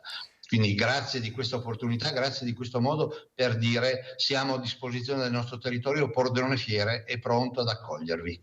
Benissimo, grazie allora radioamatori di tutto il mondo, unitevi e andate alla fiera. Grazie a Renato Pugliatti, presidente Pordenone Fiere. Grazie a voi, a tutti i radioascoltatori e i telespettatori di Antena 3. Grazie davvero a Renato Pugliatti. Allora adesso noi torniamo alla cronaca, vi do un aggiornamento che riguarda la città di Verona. È entrato in una sala slot e senza motivo ha distrutto 7 macchinette. Per fermare l'uomo esagitato, autore di questo danneggiamento, i carabinieri sono stati costretti a usare il taser prima di arrestarlo. L'episodio è accaduto nella notte a Verona, dove un 23enne gambiano in stato di alterazione psicofisica è entrato in una sala slot e ha iniziato a devastare il locale, minacciando anche l'unica commessa presente, aggredendo un cliente. Rapido l'intervento dei carabinieri, che hanno tentato di riportare la calma allo straniero, il quale però per tutta risposta li ha bersagliati lanciando loro contro vari oggetti di metallo. I militari a quel punto sono stati costretti a ricorrere all'uso della pistola taser. Una volta bloccato, l'uomo è stato condotto in caserma, dove si è recato anche il gestore del locale per denunciare gli ingenti danni subiti. 7 slot machine rese inservibili, arredi e murature gravemente danneggiati. Il tutto per un valore monetario di circa 70.000 euro. Il giovane è stato così arrestato, provvedimento convalidato dal giudice, che ha disposto per l'indegato il divieto di dimora nel comune di Verona in attesa della celebrazione del processo fissata per il prossimo 21 novembre. Nella Marca invece ieri abbiamo raccontato di un blitz della polizia, della squadra mobile. Il tema è quello del caporalato, 50 lavoratori che erano ridotti praticamente in schiavitù. Lavoratori come schiavi, ditte trasformate in lager. È uno scenario quasi senza precedenti per la Marca trevigiana, quello ricostruito dalla squadra mobile di Treviso in un anno di indagini delicatissime e serrate. Caporalato, l'accusa mossa a 2 uomini cinquantenni di nazionalità cinese. Uno si trova agli arresti domiciliari con braccialetto elettronico, l'altro deve presentarsi ogni giorno alla polizia giudiziaria. Il primo in particolare gestiva ben 4 aziende sul territorio di Villorba, tutte specializzate nel confezionamento di prodotti tessili. 50 le persone che venivano sistematicamente private della loro dignità, non solo lavorativa, costretti a turni ben oltre le 12 ore, non avevano riposi né tantomeno ferie. Alcuni erano completamente in nero, altri avevano dei part-time mascherati, altri ancora arrivavano a percepire 40-50 euro al mese, perché nella cosiddetta paga venivano conteggiati anche vitto e alloggio in un stabile in condizioni degradanti, privo del riscaldamento e di qualsiasi comodità. Una realtà parallela fatta presenza di giaciglii e bagni sporchi, acqua fredda e condizioni igieniche pessime. Quelli che vivevano in abitazioni proprie venivano spesso prelevati da casa e accompagnati al lavoro con un controllo continuo. I lavoratori e le lavoratrici impiegati erano tutti stranieri, in buona parte cinesi, spesso arrivati da poco in Italia e ancora smarriti, ma anche pakistani e bengalesi, tanti quelli regolari o con permesso di soggiorno. Ad accomunarli quello che gli stessi inquirenti definiscono stato di bisogno, facili prede di un meccanismo senza scrupoli. Gli uomini della squadra mobile guidati da Immacolata Benvenuto hanno operato con vigili del fuoco, ispettorato del lavoro, Spisal. La sicurezza in quelle aziende era un optional. Speriamo che la giustizia faccia il suo corso. Queste aziende vanno fermate perché queste sono aziende che riducono in schiavitù le persone e creano condizioni di assoluto sfruttamento. Riteniamo anche importante fare un approfondimento sulle catene di responsabilità, soprattutto per capire anche nelle catene di committenza quali sono le imprese italiane coinvolte. Di area grigia in espansione parla la segreteria provinciale trevigiana. Migrazione e manodopera sono un binomio da gestire diversamente. Forte il messaggio ai lavoratori più fragili. Se verranno dalle organizzazioni sindacali li tuteleremo ovviamente, prima di tutto per renderli cittadini a tutti gli effetti, ma soprattutto per fargli applicare i loro diritti. Dopodiché assieme a loro possiamo anche provare a costruire esperienze di tutela e di difesa della legalità. I blitz non solo della polizia ma anche della Guardia di Finanza, laboratori tessili anche in questo caso, parliamo di aziende apri e chiudi cosiddette, una grossa evasione fiscale. In un caso a Trevignano il laboratorio tessile era ricavato all'interno di un capannone, negli altri 3 si lavorava dentro veri e propri appartamenti acquisiti con contratto di affitto.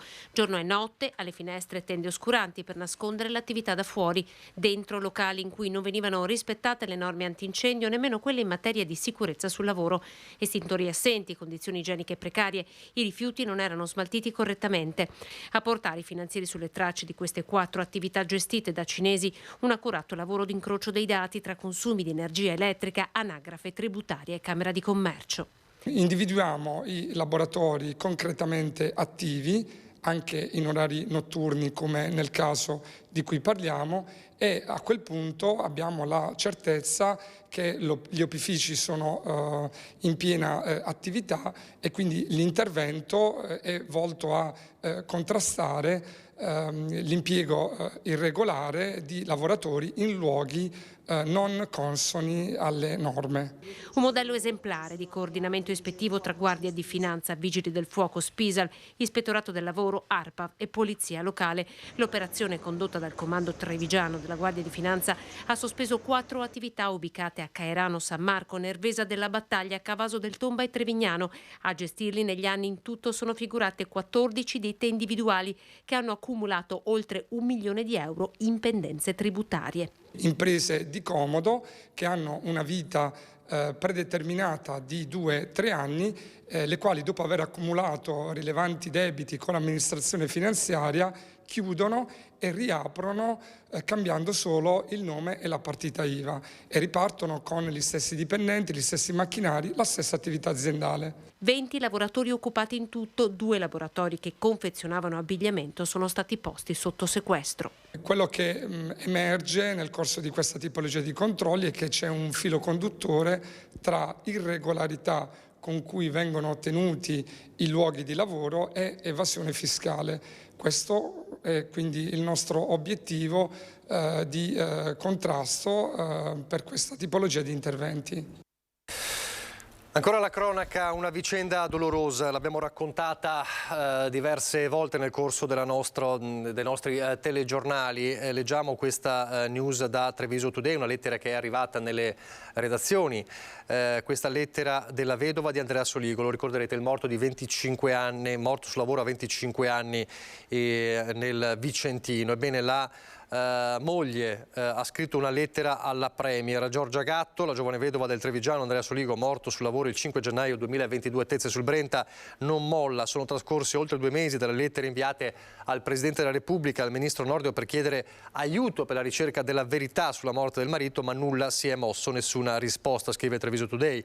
Neanche da parte della Procura di Vicenza, alla quale l'8 febbraio scorso gli avvocati Fabio Capraro e Marco Bonazzi si sono rivolti per chiedere la riapertura delle indagini. Il giudice di Vicenza lo scorso 13 dicembre aveva infatti chiuso le indagini preliminari con un decreto di archiviazione. Ricorderete anche una conferenza stampa vi raccontammo della stessa moglie di Andrea, la giovane Giorgia Gatto, che chiedeva giustizia. Una lettera dunque ha scritto la moglie, la vedova di Andrea Soligo, alla Premier Meloni, nella quale scrive: scrivo a lei perché come me è mamma e sono sicura che potrà capire meglio di chiunque altro la mia profonda disperazione. Sto provando a smuovere le montagne per avere giustizia, perché lo devo a mio marito e ai nostri bambini. Nonostante ci siano elementi evidenti che l'incidente si poteva evitare, è stato deciso che non avrà responsabilità. Un ultimo accurato appello di richiesta di riapertura del caso. Giorgia Gatto lo ha fatto in un'altra missiva inviata questa volta direttamente al procuratore di Vicenza. Sono trascorsi oltre 2 mesi, scrive in questa seconda lettera, da quando abbiamo presentato la documentazione. Non voglio a tutti i costi che qualcuno venga condannato per la morte di Andrea, ma quantomeno vorrei che venisse approfondita, magari con una perizia, la dinamica dell'incidente. Appurare le vere cause di quanto accaduto potrebbe essere da deterrente per altri incidenti, scrive Giorgia Gatto, e per fare in modo che questo dolore non colpisca altre mogli, altri bambini, altri genitori, altri fratelli. Queste le forti parole di questa giovane mamma vedova che ha perso il marito in un terribile incidente sul lavoro. Lui trevigiano, il dramma accaduto nel Vicentino. Adesso una breve pausa, vediamo quali sono le previsioni del tempo per le prossime ore in questo weekend che porta al ponte del 25 di aprile, poi apriremo la pagina politica con i nostri ospiti.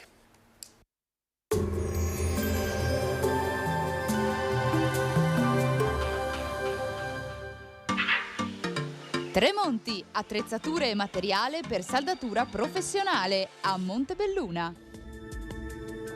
Bentrovati al meteo. Weekend a 2 facce sul nostro territorio, sabato con il bel tempo e domenica invece con una lieve instabilità. Vediamo insieme il dettaglio del 22 aprile. Sul Veneto sarà prevalente il sole con cielo sereno o al massimo poco nuvoloso. Qualche addensamento, specie al pomeriggio, ma precipitazioni assenti. Temperature nuovamente in ripresa, minime tra 6 e 9 gradi, massime invece comprese tra i 18 e i 21 gradi. Spostiamoci ora sul Friuli Venezia Giulia, dove splenderà il sole con cielo limpido o con qualche annuvolamento, ma in genere innocuo. Temperature minime tra 7 e 9 gradi, massime sui 18-21 gradi. Infine diamo uno sguardo alla situazione del Trentino Alto Adige. Sarà presente qualche nube bassa in dissolvimento poi e sarà prevalentemente soleggiato.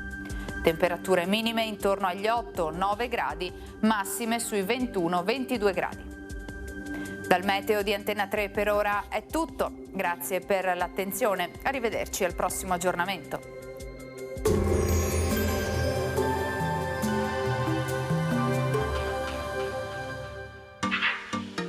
Tremonti, attrezzature e materiale per saldatura professionale a Montebelluna. Automobilisti che rallentano, turisti e semplici cittadini in coda per un selfie. È un trionfo il giorno dopo l'addio di Giancarlo Gentilini a Casulgana e lui, come sempre, non si sottrae all'abbraccio della sua Treviso. Oltre agli studenti di Ischia, avremo anche i veneziani qua che viene a trovare il nostro amico Genti. Eccoci qua. Grazie mille. Certo ha lasciato un segno nel cuore dello sceriffo, l'ultima fascia tricolore consegnata ieri sera.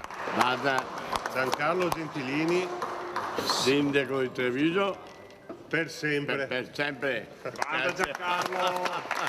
Sono ancora emozionato perché lasciare la politica attiva è sempre un punto di di tristezza. Tanti ricordi che tornano in 30 anni tra Cassugana, Palazzo di Trecento e gli immancabili cantieri da sorvegliare. Lavorare qua a Malta come facevo io, hai capito? Senta, ma non le è mai dispiaciuto essere soprannominato Mesa Cassioea? No. Io a 10 anni ero già un operatore in mezzo. Ho drissato tanti di quei chiodi e ho fatto tanta di qui a Malta e tanta calzina che è un onore dire Mesa Cassioea. Non vorrei essere l'intera Cassioea, no Mesa. Fa ancora un po' male il ricordo della vicenda degli extracomunitari da vestire dalle Protti, finita davanti ai giudici. Il momento più difficile è stato quando nel primo mandato fecero quella richiesta di mandarmi a casa. Ma qui trovai il grande Mazzobel che mi salvò. Tanti progetti realizzati, ma su tutti uno per il quale già sin d'ora lo sceriffo vorrà essere ricordato per sempre. Io credo che la scelta millenaria di Gentilini sia stata creare il PUT. Ma allora potremmo invece chiamarlo PUT, che non si capisce, chiamarlo circonvallazione Gentilini. Ah sì, si potrebbe dire la circonvallazione Gentilini. Da oggi in poi cosa farà? Ah, ma io seguo sempre la città, vado in tutti i mercati, raccolgo tutte le istanze e le trasmetto a Mario Conte. Mario Conte, devi seguire quello che io ti dico, perché è la voce del popolo e la voce del popolo va rispettata, come l'ha rispettata sempre Gentilini. Grazie e arrivederci. Allora, rieccoci in diretta, non potevamo che non ripartire da qui, insomma si è chiuso un cerchio l'altra sera, l'abbiamo visto anche in diretta in Consiglio Comunale, ripartiamo da qui con i nostri ospiti per parlare un po' della politica e delle elezioni che si avvicinano sempre di più. In studio con me e li ringrazio Roberto Grigoletto, capolista Azione Italia Viva Futura, buongiorno. Grazie dell'invito. E a fianco a lui Davide Acampora, candidato della lista Con Te, che appoggiata da Forza Italia e Coraggio Italia. Buongiorno Acampora. Buongiorno a voi, grazie per l'invito. Vedo collegata via Skype Antonella Tocchetto, capolista del Partito Democratico. Buongiorno. Buongiorno a tutti e grazie dell'invito. Allora, un commento veloce su Gentilini. Intanto sarebbe bene chiamarla circonvallazione Gentilini, secondo lei, il PUT? Ma un riconoscimento alla memoria prima del tempo ci sta anche, insomma, sicuramente il PUT è un'opera di Gentilini, con tutti i pro e i contro ovviamente di quest'opera, perché non è che sia il massimo proprio, diciamolo. Se però lui si accontenta che gli si intitoli il PUT, intitoliamolo, sono assolutamente d'accordo. Detto questo, certamente Gentilini, sì, io pure che l'ho sempre avversato, è comunque stata una figura che ha, come giustamente anche altri colleghi hanno detto, ha comunque segnato e scritto una pagina della nostra città, non sempre nel bene, per la verità, alcuni episodi li avete ricordati anche voi nel vostro servizio, però certamente insomma che abbia intessuto con i cittadini trevigiani un rapporto personale come dovrebbe fare un sindaco, un primo cittadino, con il nuovo anche sistema elettorale in vigore dal 94, sicuramente occorre darne atto. Gentilini ci è riuscito e lo ha fatto bene per tutti gli anni 30, quasi 29 che è stato in Consiglio Comunale a Treviso. A Campora. Gentilini è una figura storica, una figura davvero molto importante per la città. Io lo vedo ogni giorno quando parlo con i cittadini. Oggi per esempio ero a fare un gazebo a Santa Bona questa mattina e quando parli diciamo anche con le persone di una certa età, ma non solo, anche con i più giovani, hanno sempre Gentilini, diciamo, nella loro mente, come diciamo sindaco che ha fatto tantissimo per la città. Io tra l'altro sono molto affezionato a lui, intanto perché ho passato i miei primi 5 anni all'opposizione e quindi appena sono entrato in Consiglio Comunale nel 2013 era stato seduto accanto a me per 5 anni, quindi consigli me ne ha dati tanti. Io conservo anche gelosamente degli appunti scritti a penna su delle proposte che ho presentato, anche delle mozioni, degli ordini del giorno, e quindi veramente li ho messi in bacheca e penso che tra qualche anno varranno tanto. Mi ha commosso molto l'altra sera, insomma, che gli è scesa una lacrima e fa vedere anche comunque l'umanità dell'uomo che forse tante volte è stato dipinto come uno sceriffo, come una persona, anche dagli episodi che poi avete ricordato voi, forse con poca umanità, ma in realtà non è così, un uomo molto vicino alla gente, molto umano, una persona veramente che ha dato tanto per la città e che io stimo molto. Tocchetto, avversari sempre, ma con rispetto? Certamente, allora, sicuramente finisce un pezzo di storia della città, questo indubbiamente nel bene e nel male. Io l'ho detto 1000 volte, l'ho contrastato moltissimo, anzi è stato famoso un episodio di tanti anni fa dove ci siamo tirati dietro i carciofi, se vi ricordate.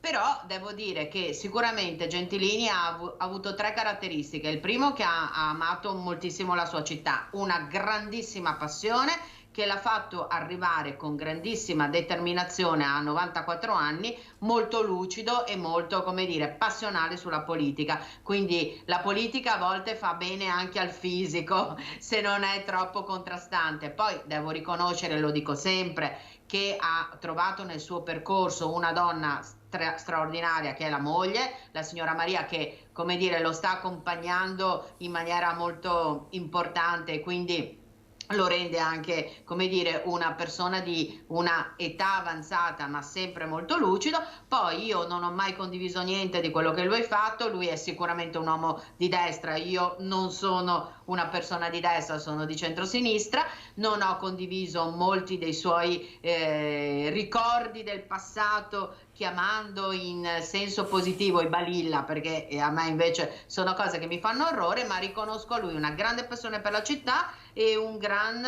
attenzione a tutto quello che riguarda appunto la città e i suoi cittadini. Quindi se dobbiamo rubare qualcosa a lui, io ruberei la sua passione e vorrei che ce l'avessero tantissimi giovani. Ovviamente non vorrei che avessero la passione di destra come a lui, ma tutt'altro.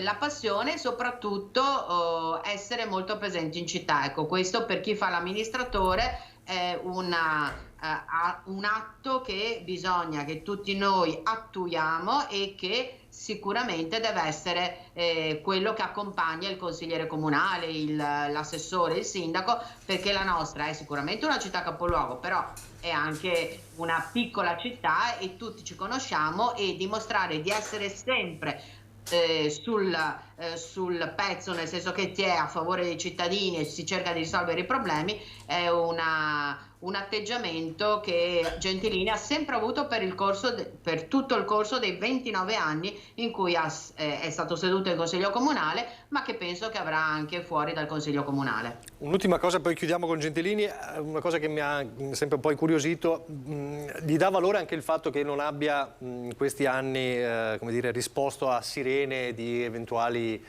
candidature che andassero fuori da Treviso? Beh, questo devo dire che è una cosa che gli fa onore, nel senso che lui ha sempre voluto mantenere un rapporto con la città, era quasi viscerale, è stato il suo rapporto con i cittadini trevigiani e con la sua Treviso. Avrebbe potuto tranquillamente, ma parlo in generale, anche viste le persone che sono andate in Parlamento, ma non solo della Lega, parlo anche del Partito Democratico, ma anche di altri partiti, anche del CEDU, di tutti, insomma, visto alcuni che sono andati in Parlamento, lui avrebbe tranquillamente potuto andare benissimo a sedere o al Senato della Repubblica o alla Camera o addirittura al Parlamento Europeo, come Gobbo stesso è andato, l'ex sindaco Gobbo.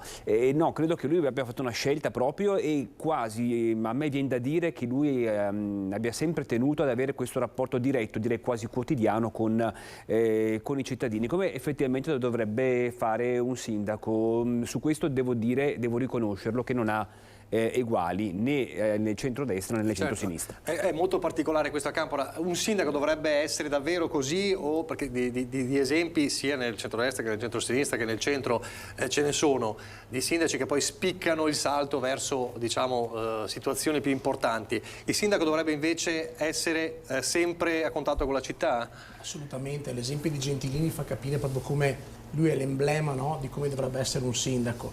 Poi tra l'altro Gentilini, insomma, se lui non esce la mattina, va nelle osterie, va a salutare, va al mercato, fa i suoi giri, stringe la mano alle signore, quindi perderebbe la sua linfa vitale, quindi io non l'avrei proprio visto, diciamo, a Roma in una sala piuttosto che addirittura Bruxelles. Però di tanti, non sarebbe durato. Si diceva questo, poi invece sono ma lui un'altra mentalità, comunque altri tempi, è figlio comunque di un'epoca storica che adesso non è più tangibile. Un sindaco sì, deve essere così, deve andare per i quartieri, deve amare profondamente la sua città. Poi naturalmente dopo 2 mandati, quando poi non può più ripresentarsi, la politica poi ti permette, ti apre delle porte che magari ti possono anche proiettare verso diciamo nuove strade o in Europa o addirittura a Roma. È anche giusto che sia così, non è una cosa negativa questo. Però naturalmente è bello che finisca prima un ciclo, ecco. La cosa brutta sarebbe che durante magari un mandato potesse capitare qualcosa e mollasse, ecco, questo non lo vedrei di buon occhio. Tocchetto, quindi chiudiamo su Gentilini con lei, è un valore aggiunto questo o comunque il fatto di andare a Roma e rappresentare magari il territorio e portare anche delle istanze magari dal territorio a Roma è comunque un fatto positivo per un sindaco che un amministratore che poi sceglie anche la via, diciamo, tra virgolette romana? Allora dipende, dico sempre dipende per 2 fattori. Il sindaco di Roma o il sindaco di Milano non può stare tra la gente, sono grandi situazioni, grandi città ed è molto difficile. Un sindaco di Treviso è più a portata di mano, noi siamo mezzo quartiere di Roma o di Milano, quindi ci conosciamo tutti e il sindaco deve essere un uomo, il primo tra la gente, il primo interpares, cioè il primo tra la gente e stare tra le persone. Sulla questione del doppio mandato che c'è stato per alcuni tempi e c'è ancora per le piccole realtà, io trovo che quello sia giusto. Certo, può esserlo un sindaco di una piccola realtà, 5.000-10.000 abitanti, sopra anche una città capoluogo, non riesce a fare bene il parlamentare e bene il sindaco, perché sicuramente Treviso è una città medio-piccola, 83.000 abitanti, però richiede un impegno 24 ore. E non è possibile fare i 2 lavori che sono molto complicati, per cui sarei per un sindaco molto presente nelle piccole realtà, un sindaco molto più difficile essere presente anche per la difficoltà di una città capoluogo o grande città come può essere Milano-Roma. Sono d'accordo però sul doppio mandato, diciamo così, dei piccoli centri e di fare il parlamentare, perché quello sì può essere comunque un veicolo territoriale per portare delle istanze del territorio. È possibile fare entrambi i lavori. Su Treviso ha fatto bene, secondo me, Gentilini a non accogliere le sirene, e anch'io però penso che lui nei palazzi romani non si sarebbe trovato molto bene. Allora, non è stato solo il momento dell'emozione, quello dell'ultimo consiglio comunale di 2 giorni fa, ma non sono mancati anche un po' le polemiche. Una su tutte, e mi riaggancio proprio al centro-sinistra perché l'ha rilanciata ieri il candidato del centro-sinistra Denardi, è l'accusa a Conte di non aver illustrato il mandato, la relazione di fine mandato in consiglio comunale. Allora riparto, visto che poi è stata rilanciata dal centro-sinistra, proprio da Tocchetto questa cosa. Beh, allora l'articolo 13 del nostro statuto è molto chiaro, dice che nell'ultimo consiglio comunale di mandato bisognerebbe tirare, come dire, le somme, ecco, spieghiamola più facilmente ai cittadini senza entrare nei termini giuridici e statutari. Questo non è stato fatto da Mario Conte, addirittura avrebbe dovuto farlo il penultimo consiglio comunale, perché l'ultimo consiglio comunale è stato un consiglio comunale straordinario, ed ecco la difesa sulla quale si sono basati nella risposta ai consiglieri comunali che hanno sollevato il mancato adempimento dell'articolo 13 dello statuto. Ecco, il segretario comunale si è giustificato dicendo questo era un consiglio comunale di urgente sulla quale non si poteva discutere quella tematica. Ecco, io penso che abbiano sbagliato in entrambi i casi, perché nel penultimo consiglio comunale di marzo c'era tutto il tempo per fare un bilancio e per permettere anche all'opposizione di confrontarsi sul lavoro quinquennale. Non l'hanno voluto fare, non hanno applicato lo statuto, questo secondo me è un vulnus, perché è giusto anche che ci sia una contrapposizione e non una contrapposizione, ma un confronto aperto sui temi della città, sui quali in questi giorni e fino al 13 maggio, compresi oggi nei banchetti che sono stati fatti in tutta la città, i cittadini e i consiglieri candidati si stanno confrontando insieme ai sindaci sui temi della città. La questione del fine mandato poteva essere anche, per esempio, un confronto sul perché tutta la tematica sulla ciclabilità della città, sulla pedonalizzazione, sui temi che riguardavano anche l'impegno che il sindaco ha cercato di portare avanti e non ha portato con le ultime delibere in Consiglio Comunale, perché non se ne è discusso, e questi sono i temi sui quali noi consiglieri ci stiamo confrontando ogni giorno, nel quale chiediamo il voto. Questo è stato un errore e secondo me abbiamo fatto molto bene a sollevare la questione in termini molto chiari e anche dal punto di vista del rispetto giuridico di uno statuto, perché gli statuti non è che si scrivono e si mettono dentro il cassetto e si tirano fuori ogni tanto. Lo statuto va sempre e comunque rispettato, in primis dal sindaco, ma ex aequo dal Consiglio Comunale, perché sono le regole della nostra amministrazione. A Campora, violate le regole? No, non sono violate le regole, perché la norma nazionale che poi dopo viene, diciamo, rimandata all'articolo 13 del nostro regolamento del Consiglio Comunale non prevede la discussione in Consiglio Comunale per forza, prevede semplicemente la pubblicazione nel sito, quindi questo è stato fatto. Io credo che, guardi, leggendo i giornali ogni mattina c'è da mettersi le mani sui capelli sempre di più, nel senso, trovo sempre delle polemiche, delle questioni che un po' distolgono i cittadini da quelli che sono poi i reali problemi, no? Che interessano davvero alla signora Maria del caso. I problemi sono altri, i problemi sono i quartieri, il sociale, come pensiamo a risolvere il problema di parcheggi, come pensiamo di rivitalizzare il centro. Questi sono i veri problemi. Io vedo una sinistra concentrata sul caso Visentin, sul caso adesso di questa relazione, su un fantomatico litigio al Tenni che ha per giorni, caratterizzato le pagine dei nostri quotidiani. Cioè, le persone non hanno bisogno di queste tematiche, sono questioni di lana caprina. Io capisco, io ho fatto opposizione per 5 anni e guardi, e c'ho anche qua ospiti con noi l'ex assessore Grigoletto, con il quale c'è stata grande battaglia, però ho capito una cosa: quando sei dall'altra parte, insomma, aver provato entrambe le esperienze mi ha insegnato tanto e mi ha fatto maturare. I problemi, bisogna concentrarsi sui problemi della città.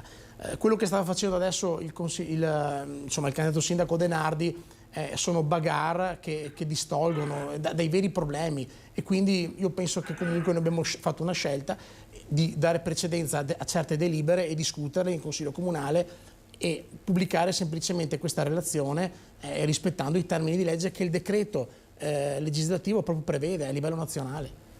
Grigoletto. Ma io devo dire che non ho capito il motivo per il quale il sindaco Conte non abbia illustrato il bilancio di fine mandato, perché lo fanno tutti i sindaci, visto che lo si deve fare per regolamento a ridosso della campagna elettorale, quindi mi sembra che quasi si sia fatto sfuggire un'occasione per farsi un po' di pubblicità, per dire tutte quante le cose buone che ha fatto. Viene il sospetto, ma ripeto, è un sospetto, pensare male si fa peccato, ma si indovina sempre, diceva qualcuno, che non abbia voluto farlo in Consiglio Comunale per evitare gli strali della minoranza, le contestazioni, le critiche, o comunque insomma che dalla parte della minoranza ci fosse poi il gioco che la minoranza deve fare, insomma, di contestare cose non fatte o non fatte come vengono descritte. Allora io temo che sia stato questo il motivo. Poi è vero che la normativa prevede, ha ragione il consigliere Campora, che il segretario lo ha ricordato anche in Consiglio Comunale, che la normativa è cambiata e che effettivamente è sufficiente pubblicare sul sito, ma quanti effettivamente, soprattutto una fascia dell'elettorato, va a consultare il sito del Comune? Io penso sia per un amministratore anche doveroso rendere conto ai rappresentanti dei cittadini a fine mandato quello che è stato fatto nel bene e nel male. Penso sia una questione che di trasparenza, di onestà e di rapporto, come si diceva anche prima, diretto con i cittadini. Io sono in Consiglio Comunale da qualche anno e ho visto sia la relazione di fine anno del sindaco Gobbo sia quella di Manildo. Devo essere sincero, l'hanno fatta entrambi a passo di corsa, che parevano i bersaglieri, hanno letto un sacco di cose che insomma, per carità, non è che neanche noi che eravamo là siamo riusciti poi a seguirle fino in fondo, però insomma, un rendiconto io penso sia una questione anche formale, ma non soltanto, anche sostanziale, di trasparenza e di esaustività, insomma, rispetto al ruolo che si è rivestito. Campora e poi sentiamo di nuovo Tocchetto.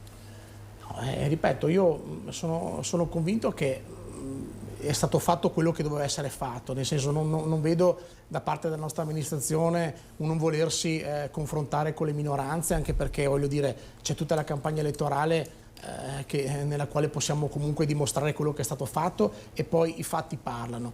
La normativa, ripeto, non prevedeva per forza la discussione in Consiglio Comunale. Noi abbiamo avuto un ultimo Consiglio Comunale pieno di delibere da discutere e abbiamo dato la precedenza a quelle, ma comunque il giudizio verso gli elettori è sotto gli occhi di tutti, quindi non vedo alcun motivo di discussione, se non la polemica sterile, ripeto, di questi giorni, di andare sulla stampa a tutti i costi tra una gaffa e l'altra per poter poi diciamo crearsi un po' di visibilità. Ecco, io la penso così, sinceramente. Sta già un po' rispondendo in parte a una domanda che volevo fare sulla campagna elettorale, allora adesso la faccio, però volevo sentire anche Tocchetto, così chiudiamo su questa vicenda.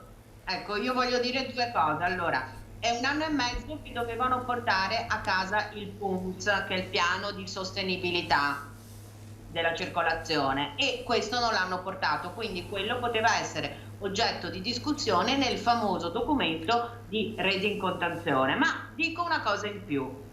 Da tempo, e lo sto dicendo da tanto tempo, i consigli comunali, il consigliere comunale purtroppo ha poco peso perché è anche la normativa che lo consente, cioè sempre più potere riconosciuto al sindaco e alla giunta. I consiglieri comunali possono discutere di bilancio, di alcune delibere, ma la gran parte la fa il sindaco e la giunta. Allora, vogliamo ristabilire un po' di democrazia per questo Consiglio comunale nel senso generale del termine, non parlo solo di Treviso, parlo anche di Bergamo o di Como o di Canicattì, perché la battaglia che noi dovremmo fare nei prossimi anni è che il consigliere comunale non può essere solo il soggetto che va lì, alza la mano se è in maggioranza o in opposizione, come dire, cerca di portare i temi e cominciare a discuterne, perché il ruolo del consigliere comunale negli ultimi anni, anche, come dire, nelle modalità, è sempre stato è diminuito, diciamo. Allora,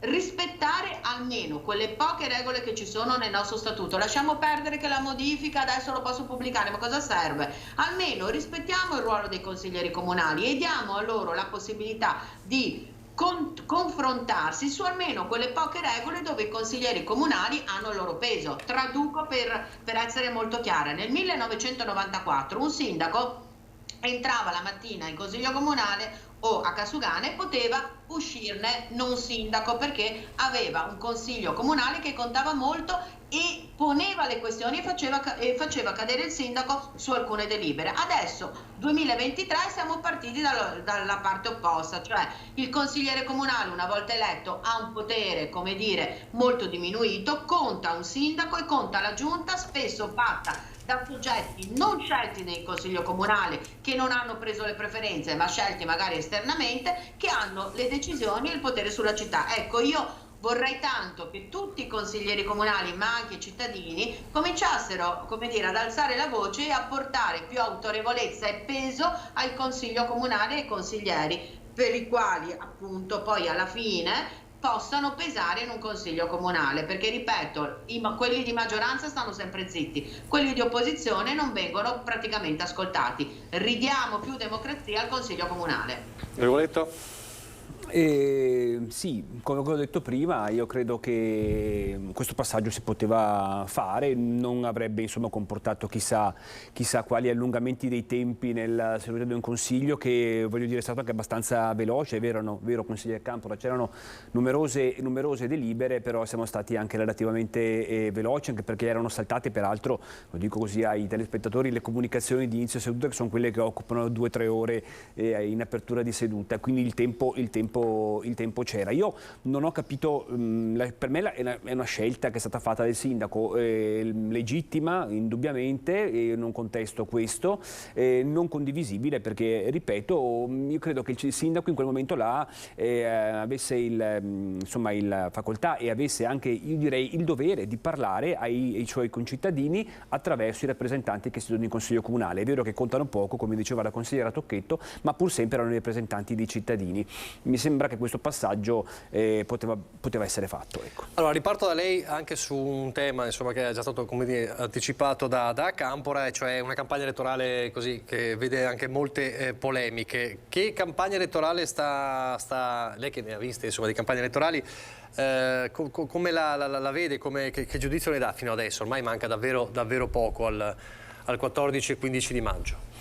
Ma una campagna elettorale un po' sottotono, un po' loffia, se mi permette, nel senso che su contenuti effettivamente è difficile riscontrare un reale confronto. Ora io non vorrei tirare troppo acqua al mio mulino, però oggettivamente, a parte il sindaco uscente chiaramente ha le mani in pasta, quindi evidentemente sa le questioni, conosce i dossier, i problemi della città, quello che ha fatto e quello che invece non ha fatto, ma onestamente l'unico candidato che sa rispondere, conosce la città, si diceva anche prima nella pausa, e sa di cosa si parla e di cosa c'è bisogno, è il candidato Nicola Rocco, ma semplicemente perché ha fatto 10 anni di consiglio comunale. Questo non vuol dire che per candidarsi sindaco occorre per forza avere un pregresso di esperienza di consiglio comunale, ma se permettete conoscere, insomma, perlomeno a grandi linee la città, soprattutto per uno che ci abita magari, io direi che sarebbe uno dei fondamentali per candidarsi a fare il primo cittadino. No? Ecco, a me pare invece che non ci sia da questo punto di vista qua una preparazione, una conoscenza anche dei problemi della città, perché la preparazione e la competenza, sono d'accordo, si possono fare nel tempo, però la conoscenza della città, dei problemi, delle questioni, io penso che i candidati a sindaco dovrebbero averle. Non riscontro questo dibattito tra candidati perché non c'è questo tipo di conoscenza, in particolare, lo dico all'amica Antonella Tocchetto, in particolare il candidato del centro-sinistra, De Nardi, che abita in città, nessuno ha mai conosciuto finora, ma questo vuol dire non è un pregiudizio, ma di fatto che sta dimostrando in ogni occasione pubblica di non conoscere davvero i problemi, le questioni della città. Ora io mi domando, i miei amici, perché rimangono amici, e colleghi, ex colleghi ormai consiglieri comunali, in primis l'Antonella Tocchetto, apro una parentesi e non ho capito perché non l'hanno candidato sinceramente, ma chiudo la parentesi. Perché forse non l'ha capito anche lei. No, forse non l'ha capito neanche lei, ma insomma, voglio dire, ecco, questo per confermare quello che sto dicendo. Io mi domando, i miei amici ed ex colleghi, io penso avranno, loro che possono farlo, avranno le mani nei capelli, io non lo posso fare, ma loro sì, lei piuttosto che il consigliere Pelloni, ma soprattutto il consigliere Rosi, avere un candidato che non sa quello che dice e ciò di cui parla. Io credo che in una campagna elettorale ci si debba confrontare davvero sui problemi, ai cittadini debba essere detto che cosa si vuole fare e come si intende farlo. Io da De Nardi sinceramente questa cosa non la sento, ma voglio essere anche equanime e quindi dico che la stessa cosa la riscontro sinceramente nel candidato dei 5 Stelle, che anche quello mi sembra onestamente atterrato da Marte e vabbè, quello è il popolo della famiglia, ma mi sembra che sia la sua più una battaglia di testimonianza, con tutto rispetto. Ma ecco, francamente a me manca moltissimo questo e vorrei sentire anche dei colleghi presenti se riscontrano anch'essi questa manchevolezza in questa campagna. Io la leggo così e rispondo così alla sua domanda. Conte, ripeto, è un sindaco che io l'ho avuto come capogruppo dell'opposizione quando ero in giunta e devo dire che io devo dare atto, io cerco di essere intellettualmente onesto, devo dare atto che in questi 5 anni il sindaco Conte è cresciuto tantissimo dal punto di vista politico e ha dimostrato anche di saper amministrare una città. Va dato atto perché lo ha fatto in un periodo, diciamolo, che ha attraversato una crisi crisi gravissima come quella della pandemia, e non è una cosa da dimenticare e non è stata una passeggiata. Questo non vuol dire, lo vorrei rendere chiaro, noi Terzo Polo andiamo per conto nostro, non abbiamo nessun accordo con la Lega, con il centrodestra, non faremo nessun accordo nemmeno ci fosse il ballottaggio, e quindi a scanso di equivoci, però io credo che pane è pane e vino al vino le cose vadano dette. Certamente un sindaco uscente ha dalla sua anche il fatto di aver governato 5 anni, quindi di conoscere i problemi e di sapere insomma dove si devono mettere le mani. Poi c'è chi lo sa dire anche meglio e chi un po' meno. Conte lo sa anche dire molto bene, devo essere sincero. Le è sfuggito un noi Terzo Polo che adesso però è questo Terzo Polo un po', vabbè, comunque dopo ne parliamo. Allora, certo. Facciamo così, pubblicità perché la scure incombe, poi andiamo subito da Antonella Tocchetto perché il riferimento insomma è stato molto chiaro su De Nardi, e poi anche a campo. La pubblicità brevissima, neanche un minuto. Ve l'avevo detto, meno di un minuto. Allora, di nuovo in diretta, Antonella Tocchetto, la parola a lei perché insomma le parole di Grigoletto sono state abbastanza forti. Allora, Grigoletto mi ha sempre fatto l'endorsement e quindi lo ringrazio. Devo dire due cose. Prima cosa, queste sono elezioni sempre molto particolari quando si ha un sindaco uscente che cerca la riconferma. Sono più complicate perché si tende sempre il sindaco uscente tende ovviamente a cercare la riconferma perché parliamo come le elezioni americane, sono di mid-term, 5 anni ho fatto vedere che cosa ho iniziato a fare, i prossimi 5 anni cerco di chiudere il cerchio, di portare i progetti a definizione, quindi sono sempre più complicate, più affannose per chi cerca invece di contrapporsi al sindaco uscente. Detto questo, io credo che la situazione che riguarda il centro-sinistra e in particolare il Partito Democratico e le liste civiche abbiano tentato di fare un'operazione più vasta dicendo non un candidato che potevo essere io con tessera, perché io non mi vergogno di avere la tessera del Partito Democratico, ma un candidato che apra anche al civismo.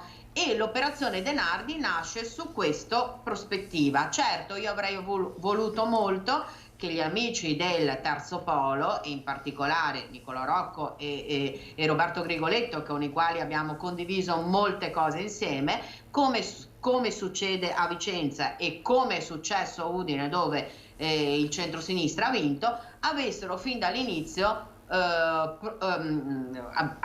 aperto al progetto di De Nardi. Certo, De Nardi si affaccia come nuovo della politica, si capisce da alcune cose che dice che alcuni meccanismi non li conosce, ma io credo che negli ultimi giorni sia molto cresciuto, abbia lanciato dei temi sui quali non è facile parlare, perché anche la questione dello stadio, la questione della pedonalizzazione, la questione anche di una gestione di un verde pubblico, di una città più qualitativamente dal punto di vista ambientale più moderna, non siano temi facili da lanciare sul piatto, e anche probabilmente lui li lancia come li lancerebbe un imprenditore e come lui è, non certo come un politico. Posso dire, lo dico almeno di me, che insomma sulla piazza da tanti anni un po' navigato.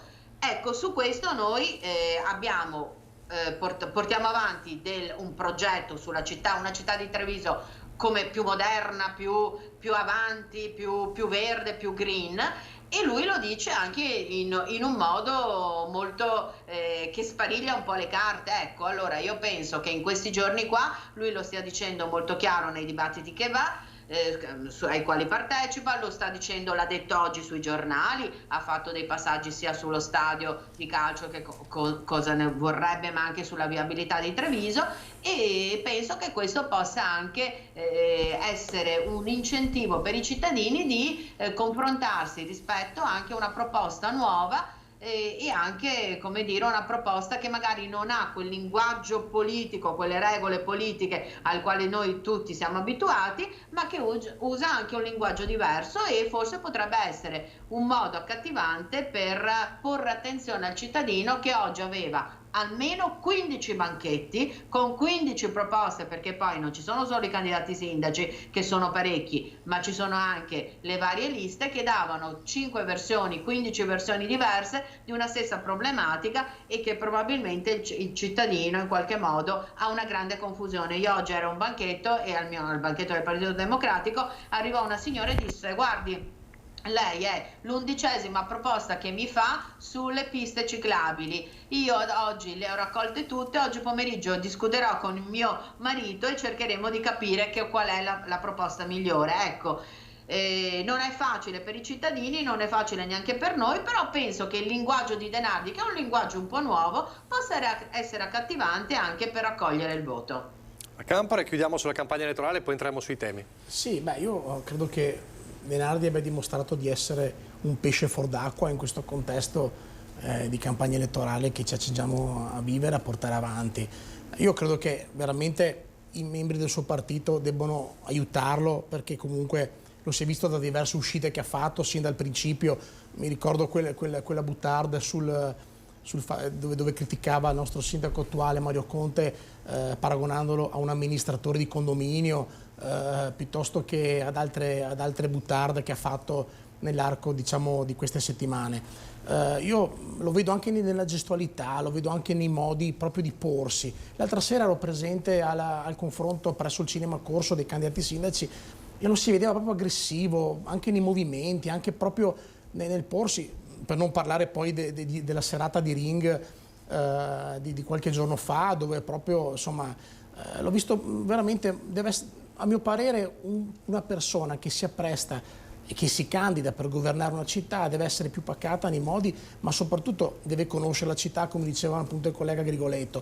Qua si tratta di non conoscere proprio l'ABC, cioè, e l'ha dimostrato diverse volte, per esempio quando non sapeva la differenza tra fondi di PNRR e le opere pubbliche invece finanziate dal comune, anche quel piccolo qui pro quo che c'è stato sul Parco Vittoria, quando lui diceva appunto che il Parco Vittoria avrebbe portato traffico in centro perché le macchine dovevano arrivare in piazza, quando invece l'ingresso del Parco Vittoria da progetto è sul PUT. Quindi sono tante piccole, cioè, questa persona ha bisogno di essere comunque non buttata alle ortiche, ma sostenuta, aiutata, perché non è facile. E dopo il nostro sindaco Mario Conte, permettetemi di dire, cioè, se l'è mangiato vivo in diverse occasioni. Ecco, l'unico che tiene banco, che conosce davvero il territorio e che davvero può essere un confronto con Mario Conte è Nicolò Rocco, una persona che stimo e che comunque è anche un amico. Però ripeto, bisogna abbassare i toni, anche perché lui questa aggressività la butta fuori, secondo me, quando non sa poi cosa dire, anche sull'attacco che ha fatto anche al vice sindaco qualche giorno fa. Insomma, diciamo che lo vedo un po' in balia delle onde, ecco. Troppo aggressivo, Tocchetto? Oppure, come diceva lei, è il modo per dire delle cose diversamente dal politichese?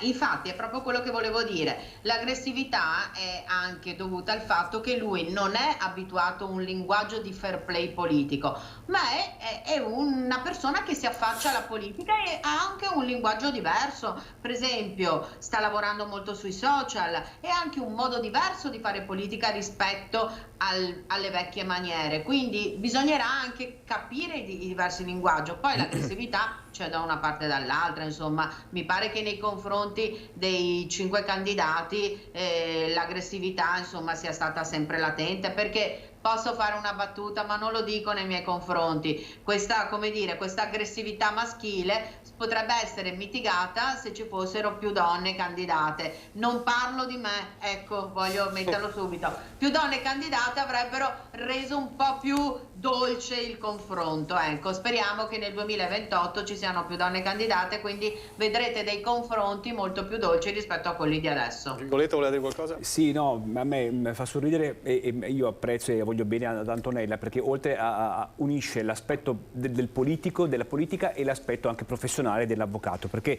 è capacissima a fare una difesa anche a volte dell'indifendibile.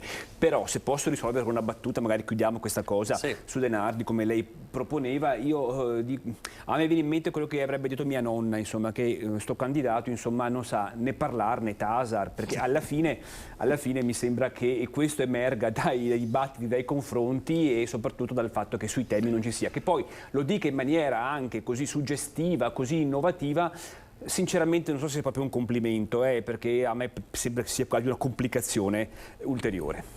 Allora, i temi, li stava dicendo, insomma, ne abbiamo parlato, ne stiamo parlando ogni giorno di temi. Qual è secondo lei il tema che deve essere affrontato meglio in questa campagna elettorale e su quale davvero bisogna puntare? Ma io credo che non possiamo prescindere da quello che è successo in questi anni, in questi ultimi 3 anni, cioè la pandemia. La pandemia ha cambiato completamente non solo la nostra città, ma le città, il paese, il mondo.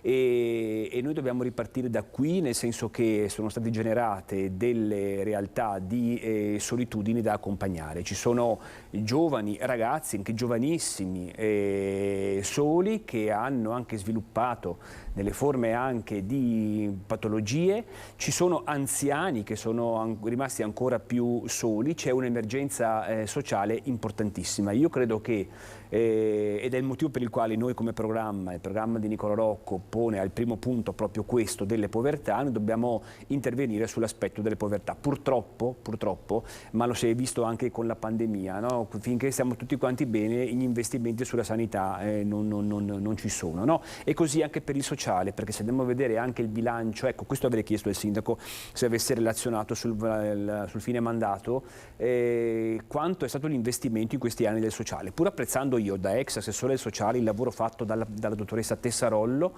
però il sociale è sempre quello che viene dopo, no? Io penso che invece debba essere il punto principale. Poi certamente c'è tutto il resto, le piste ciclabili, sono d'accordissimo, le 11 proposte, il problema è che bisogna anche fare queste piste ciclabili prima o poi, no? Ma invece finora più di qualche segnale, voglio dire, pista segnata a terra non è stato realizzato. Dopo certamente la pedonalizzazione, dopo ci va tutto quanto quello che segue, ma io penso che sia davvero l'aspetto sociale quello sul quale si deve intervenire per prima cosa. Poi sento anche Tocchetto da Campora, approfitto per chiedere cosa invece secondo lei non è stato fatto da Conte che doveva essere fatto in questi primi 5 anni? Allora, anche qui è molto difficile dirlo, perché lui giustamente, ma io su questo concordo, abbiamo avuto 2 anni e mezzo, forse anche 3, come di sospensione, perché effettivamente la pandemia ha effettivamente cambiato le cose. Io quello che ho registrato di Conte è che ha portato avanti, anche per queste condizioni che abbiamo vissuto, dei progetti che erano stati avviati con la Giunta Manildo. Questo non vuol dire che noi rivendichiamo è merito nostro. La cosa personalmente a me fa piacere perché se li porta avanti l'amministrazione successiva vuol dire che erano buoni. Non ho visto delle iniziative troppo originali, troppo nuove, forse quella che poteva essere una novità importante era il piano urbano del traffico al quale accennava anche la consigliera Tocchetto, effettivamente questo non è andato in porto. Ecco, questo probabilmente è uno degli aspetti che avrebbe dovuto concludere. A Campora, allora, partiamo da tantissimi temi, li sappiamo, li abbiamo detti. Ce n'è uno in particolare, secondo lei, che va affrontato davvero con urgenza? Tra i tantissimi ce ne sono, l'abbiamo visto anche questa settimana, i commercianti hanno parlato che i candidati, questa mattina i sindacati. Qual è il tema, secondo lei, davvero dal quale partire subito? Sicuramente i temi, come diceva appunto il collega Grigoletto, sono molteplici. Quello sociale è già ricordato, sicuramente è un tema molto importante. Gli strascichi della pandemia ce li porteremo avanti chissà per quanto tempo. Un altro tema da affrontare per esempio è anche il calo demografico. Io ho incontrato pochi giorni fa delle mamme che non possono praticamente iscrivere i propri bimbi in una scuola di quartiere perché non hanno il numero sufficiente per creare la classe. E quindi questo è un tema anche lì che dobbiamo pensare. Cosa può fare un'amministrazione per aiutare queste mamme? Naturalmente non sarà il bonus bebè a risolvere il problema, ma ci sono ragioni socio-economiche molto più vaste che arrivano da molto lontano e che ci portano a vivere queste problematiche. Il tema ambientale, per esempio, noi siamo stati un'amministrazione che è stata molto attenta al tema ambientale, abbiamo piantumato 5.000 nuovi alberi, ci proponiamo di piantumare altri 15.000 nei prossimi anni, abbiamo posto grossi finanziamenti per la sostituzione delle caldaie, per contrastare gli sforamenti del PM10, sono stati più di 60 gli sforamenti in questi ultimi mesi, quindi ecco, il tema naturalmente dell'ambiente è un tema importante perché poi noi respiriamo l'aria in cui viviamo. E poi dopo sì, c'è il tema del commercio, della rivoluzione del commercio cittadino, anche lì tante ricette ma tanta fuffa secondo me, perché poi non esiste una ricetta vera per ripopolare il centro. Piccola parentesi, per me il centro non è solo il centro sono anche i quartieri, perché noi parliamo di centro storico, però la maggior parte della popolazione vive nei quartieri periferici. Noi dobbiamo pensare non solo alla vitalizzazione del centro storico, ma anche di quei quartieri che non hanno più il casoin, che per aprire un panificio hanno difficoltà perché addirittura non hanno più persone che vanno a comprare il pane la mattina perché magari vanno nei centri commerciali, le poste chiudono. Quindi ma il sindaco può arrivare fin là, ok? Noi dobbiamo impegnarci tutti per poter raggiungere certi obiettivi e non esistono ricette miracolose. Certo, abbiamo quello che possiamo fare per esempio sul tema parcheggi, permettere alle persone di arrivare più agevolmente in centro, però ripeto, sono cose che vengono da molto lontano e che comunque un sindaco può arrivare fin là per risolvere, però le tematiche sono veramente tante. Tocchetto, diciamo che ha un carattere molto green la campagna elettorale di De Nardi. È l'ambiente il tema principale secondo lei per il centro-sinistra o comunque anche gli altri temi sul piatto, ma la visione diciamo del centro-sinistra è quella dell'ambiente? Allora, sicuramente l'ambiente è una questione molto molto importante che riguarda anche che è omnicomprensiva, perché riguarda dai parcheggi, potrei dire, all'acqua, perché noi parliamo della viabilità parcheggi, ecco perché era importante anche discutere del PUMS, ma parliamo anche dell'acqua. Guardate che l'acqua è un bene preziosissimo, noi ce ne dimentichiamo, ma potrebbe essere che a breve anche a Treviso potrebbe avere problemi di acqua con la questione della siccità, quindi la questione ambientale deve essere una delle risorse maggiori sui quali il prossimo sindaco dovrà investire il, dico tra virgolette anche se è importante, misero bilancio comunale. Però la bomba vera è quella sociale, questo anch'io mi sento di sottoscriverlo, perché guardate, io lo faccio anche per la mia professione, io sono nominata spesso amministratore di sostegno e mi nominano i giudici, ma io sto affrontando dei casi sulle case popolari e quindi sono di proprietà dell'Atero o del comune, dove ci sono spese condominiali di 7-8 mila euro a soggetto, a famiglia che, essendo diciamo così in una condizione economica molto molto povera, paga magari 100 euro di affitto.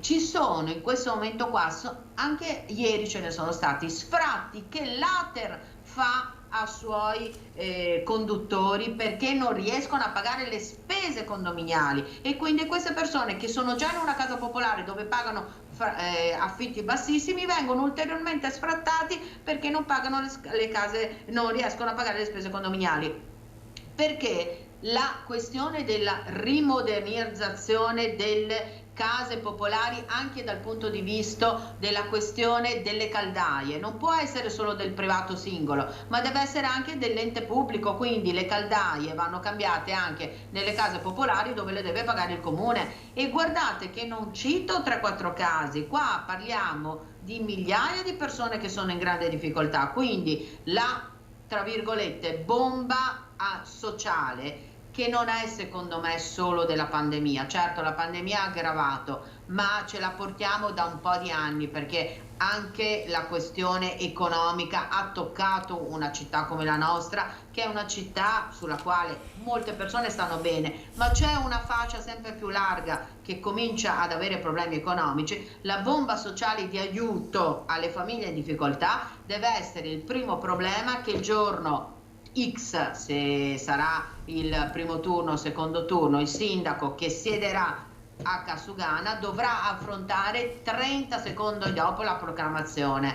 E guardate che la situazione è una bomba ad orologeria, siamo in grande difficoltà, e io questo ve lo dico anche come professionista, perché lo vive tutti i giorni e molto spesso non so veramente come aiutare moltissime persone, quindi se dovessi dire una cosa chiarissima, il bilancio 2023-24 dovrà avere la voce sociale in maniera importantissima, e forse dovrà essere la voce più consistente del prossimo bilancio comunale. Grigoletto, d'accordo? Sì, assolutamente sì, non ci sono alternative, dovrebbe anche essere proprio questo un impegno che a me piacerebbe che tutti quanti i candidati sindaci sottoscrivessero prima delle elezioni, tutti quanti insieme, perché nei dibattiti, poi alla fine, parliamoci chiaro, quelli sono i problemi, le soluzioni poi non è che si diversifichino tanto, no? E quindi che prendessero davvero un impegno, condividendo tutti quanti, questa è l'emergenza, che tutti quanti sottoscrivessero questo impegno, che come primo atto ci deve essere proprio un investimento serio sul sociale per affrontare l'emergenza economica e l'emergenza sociale che vive la nostra città e moltissimi nostri concittadini. Perché non venga dimenticata subito dopo la proclamazione del sindaco, insomma. Esattamente. C'è questo rischio? Che c'è il 99% delle cose vengono dimenticate poi alla fine, ma questo è un altro discorso, ci porterebbe lontano. A Campora raccoglie questo appello? Sì, assolutamente. Tra l'altro numerose sono state le iniziative sul sociale portate avanti dalla nostra amministrazione. Molte altre ci sono nel programma. Un'attenzione sicuramente per le giovani coppie e anche per i giovani e per gli anziani. Per le giovani coppie, per esempio, adesso siamo in trattativa per l'acquisto di 40 appartamenti in Via Albona da affidare proprio alle giovani coppie, no? Tutte quelle persone che dopo saranno il futuro del nostro paese, della nostra città, e quindi darle l'affitto agevolato e poter ripopolare anche una zona che, come dicevo, il problema non è solo il centro, okay? Ci sono anche i quartieri che stanno morendo, okay? Quindi rivalorizzare di conseguenza anche il commercio di prossimità, piuttosto che, ripeto, il panificio e la piccola gastronomia, ecco. Quindi come si combatte questa cosa? Portando gente a vivere, okay? E anche grazie a queste politiche sociali.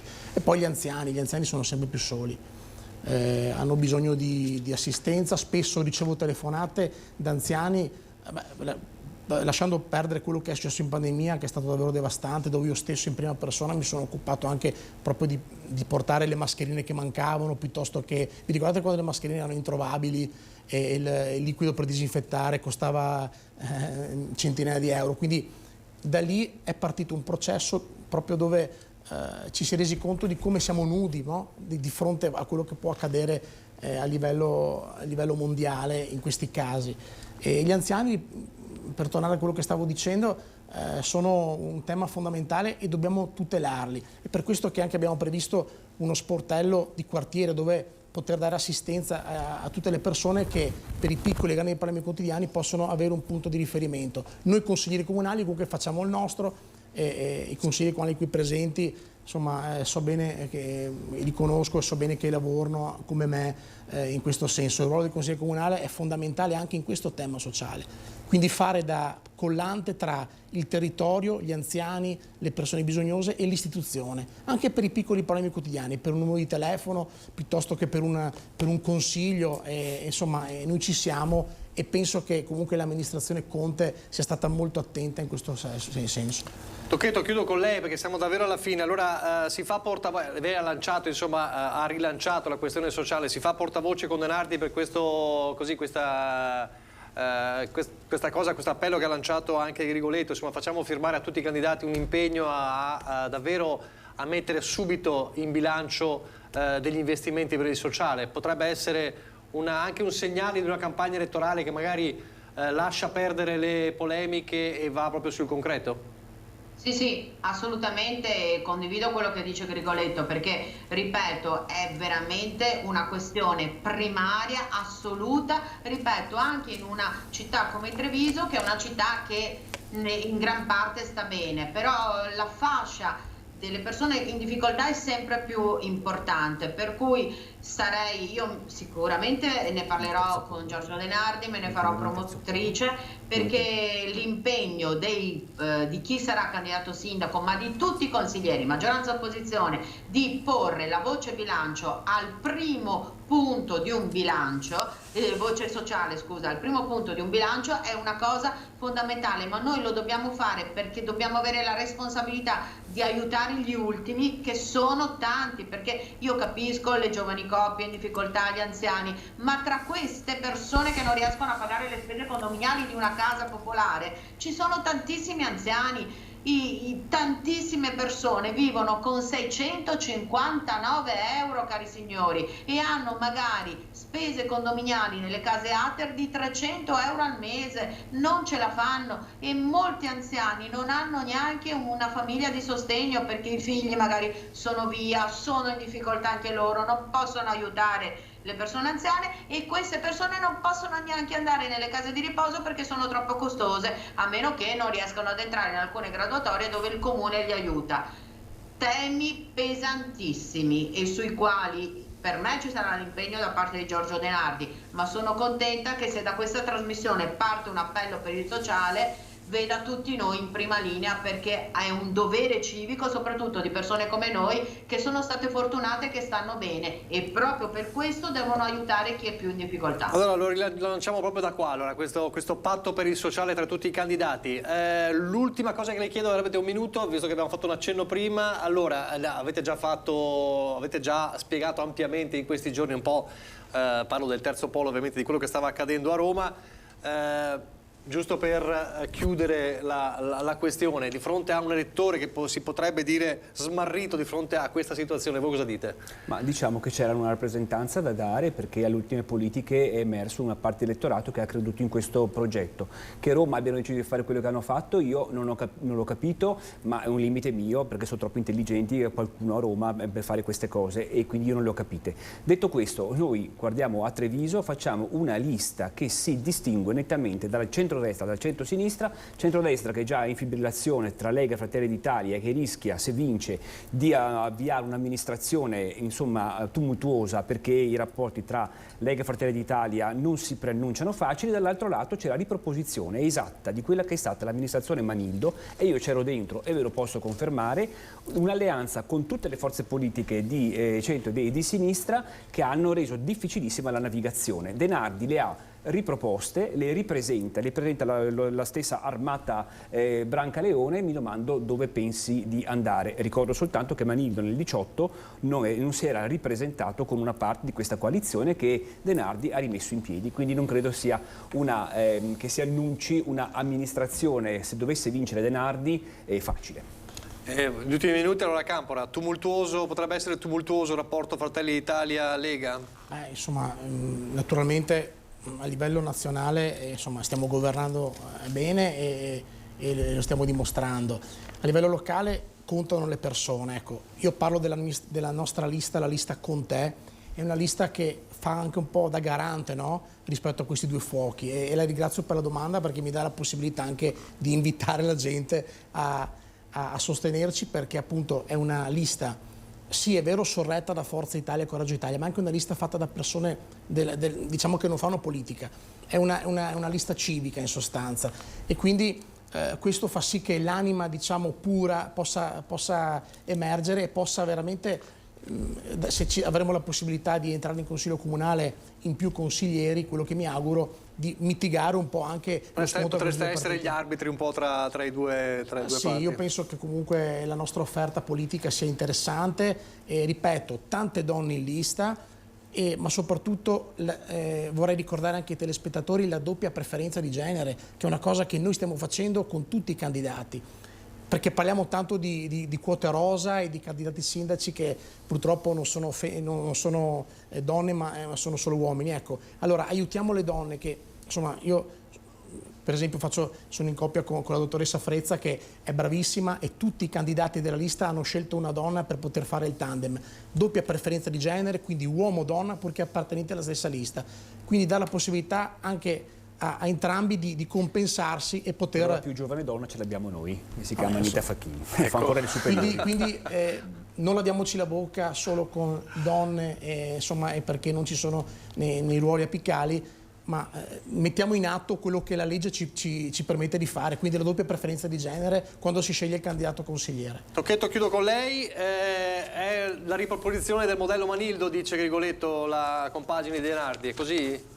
Ma no, diciamo che è un po' diversa perché nella compagine di Manildo c'era anche un po' più di centrismo che un po', insomma, l'abbiamo perso per strada, però io capisco giustamente la difesa che fa l'amico Roberto Grigoletto, però poi se arriveremo al ballottaggio mi impegnerò anch'io per lavorare con Grigoletto affinché facciamo una coalizione e riusciamo a portarci a casa Cassugana tutti insieme. Ma io ti avrei anche votato, sindaco. Molto, come dire, lavoreremo su questo argomento. Poi sono contenta che ci sia l'appello finale nel votare donne, sì. Quindi se le accoppiate funzionano speriamo che più donne arrivino in Consiglio Comunale, perché anche quest'ultima edizione purtroppo eravamo in pochissime, quindi mi auguro che ci sia un Consiglio Comunale molto più rosa e se arriviamo al ballottaggio lavorerò io con il terzo polo per poter, come dire, avere anche da parte loro la possibilità di chiudere tutti insieme. Ma può essere il contrario, Antonella, che lavoriamo noi con te, che tu ci dia una mano a sostenere Rocco al ballottaggio. Tutti e due, dai, vediamo chi arriverà per primo.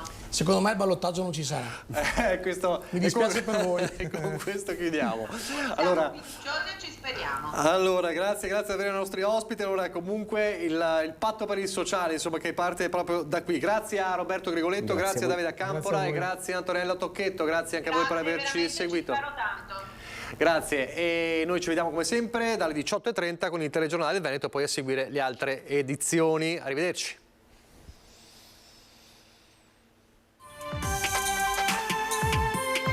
Bene.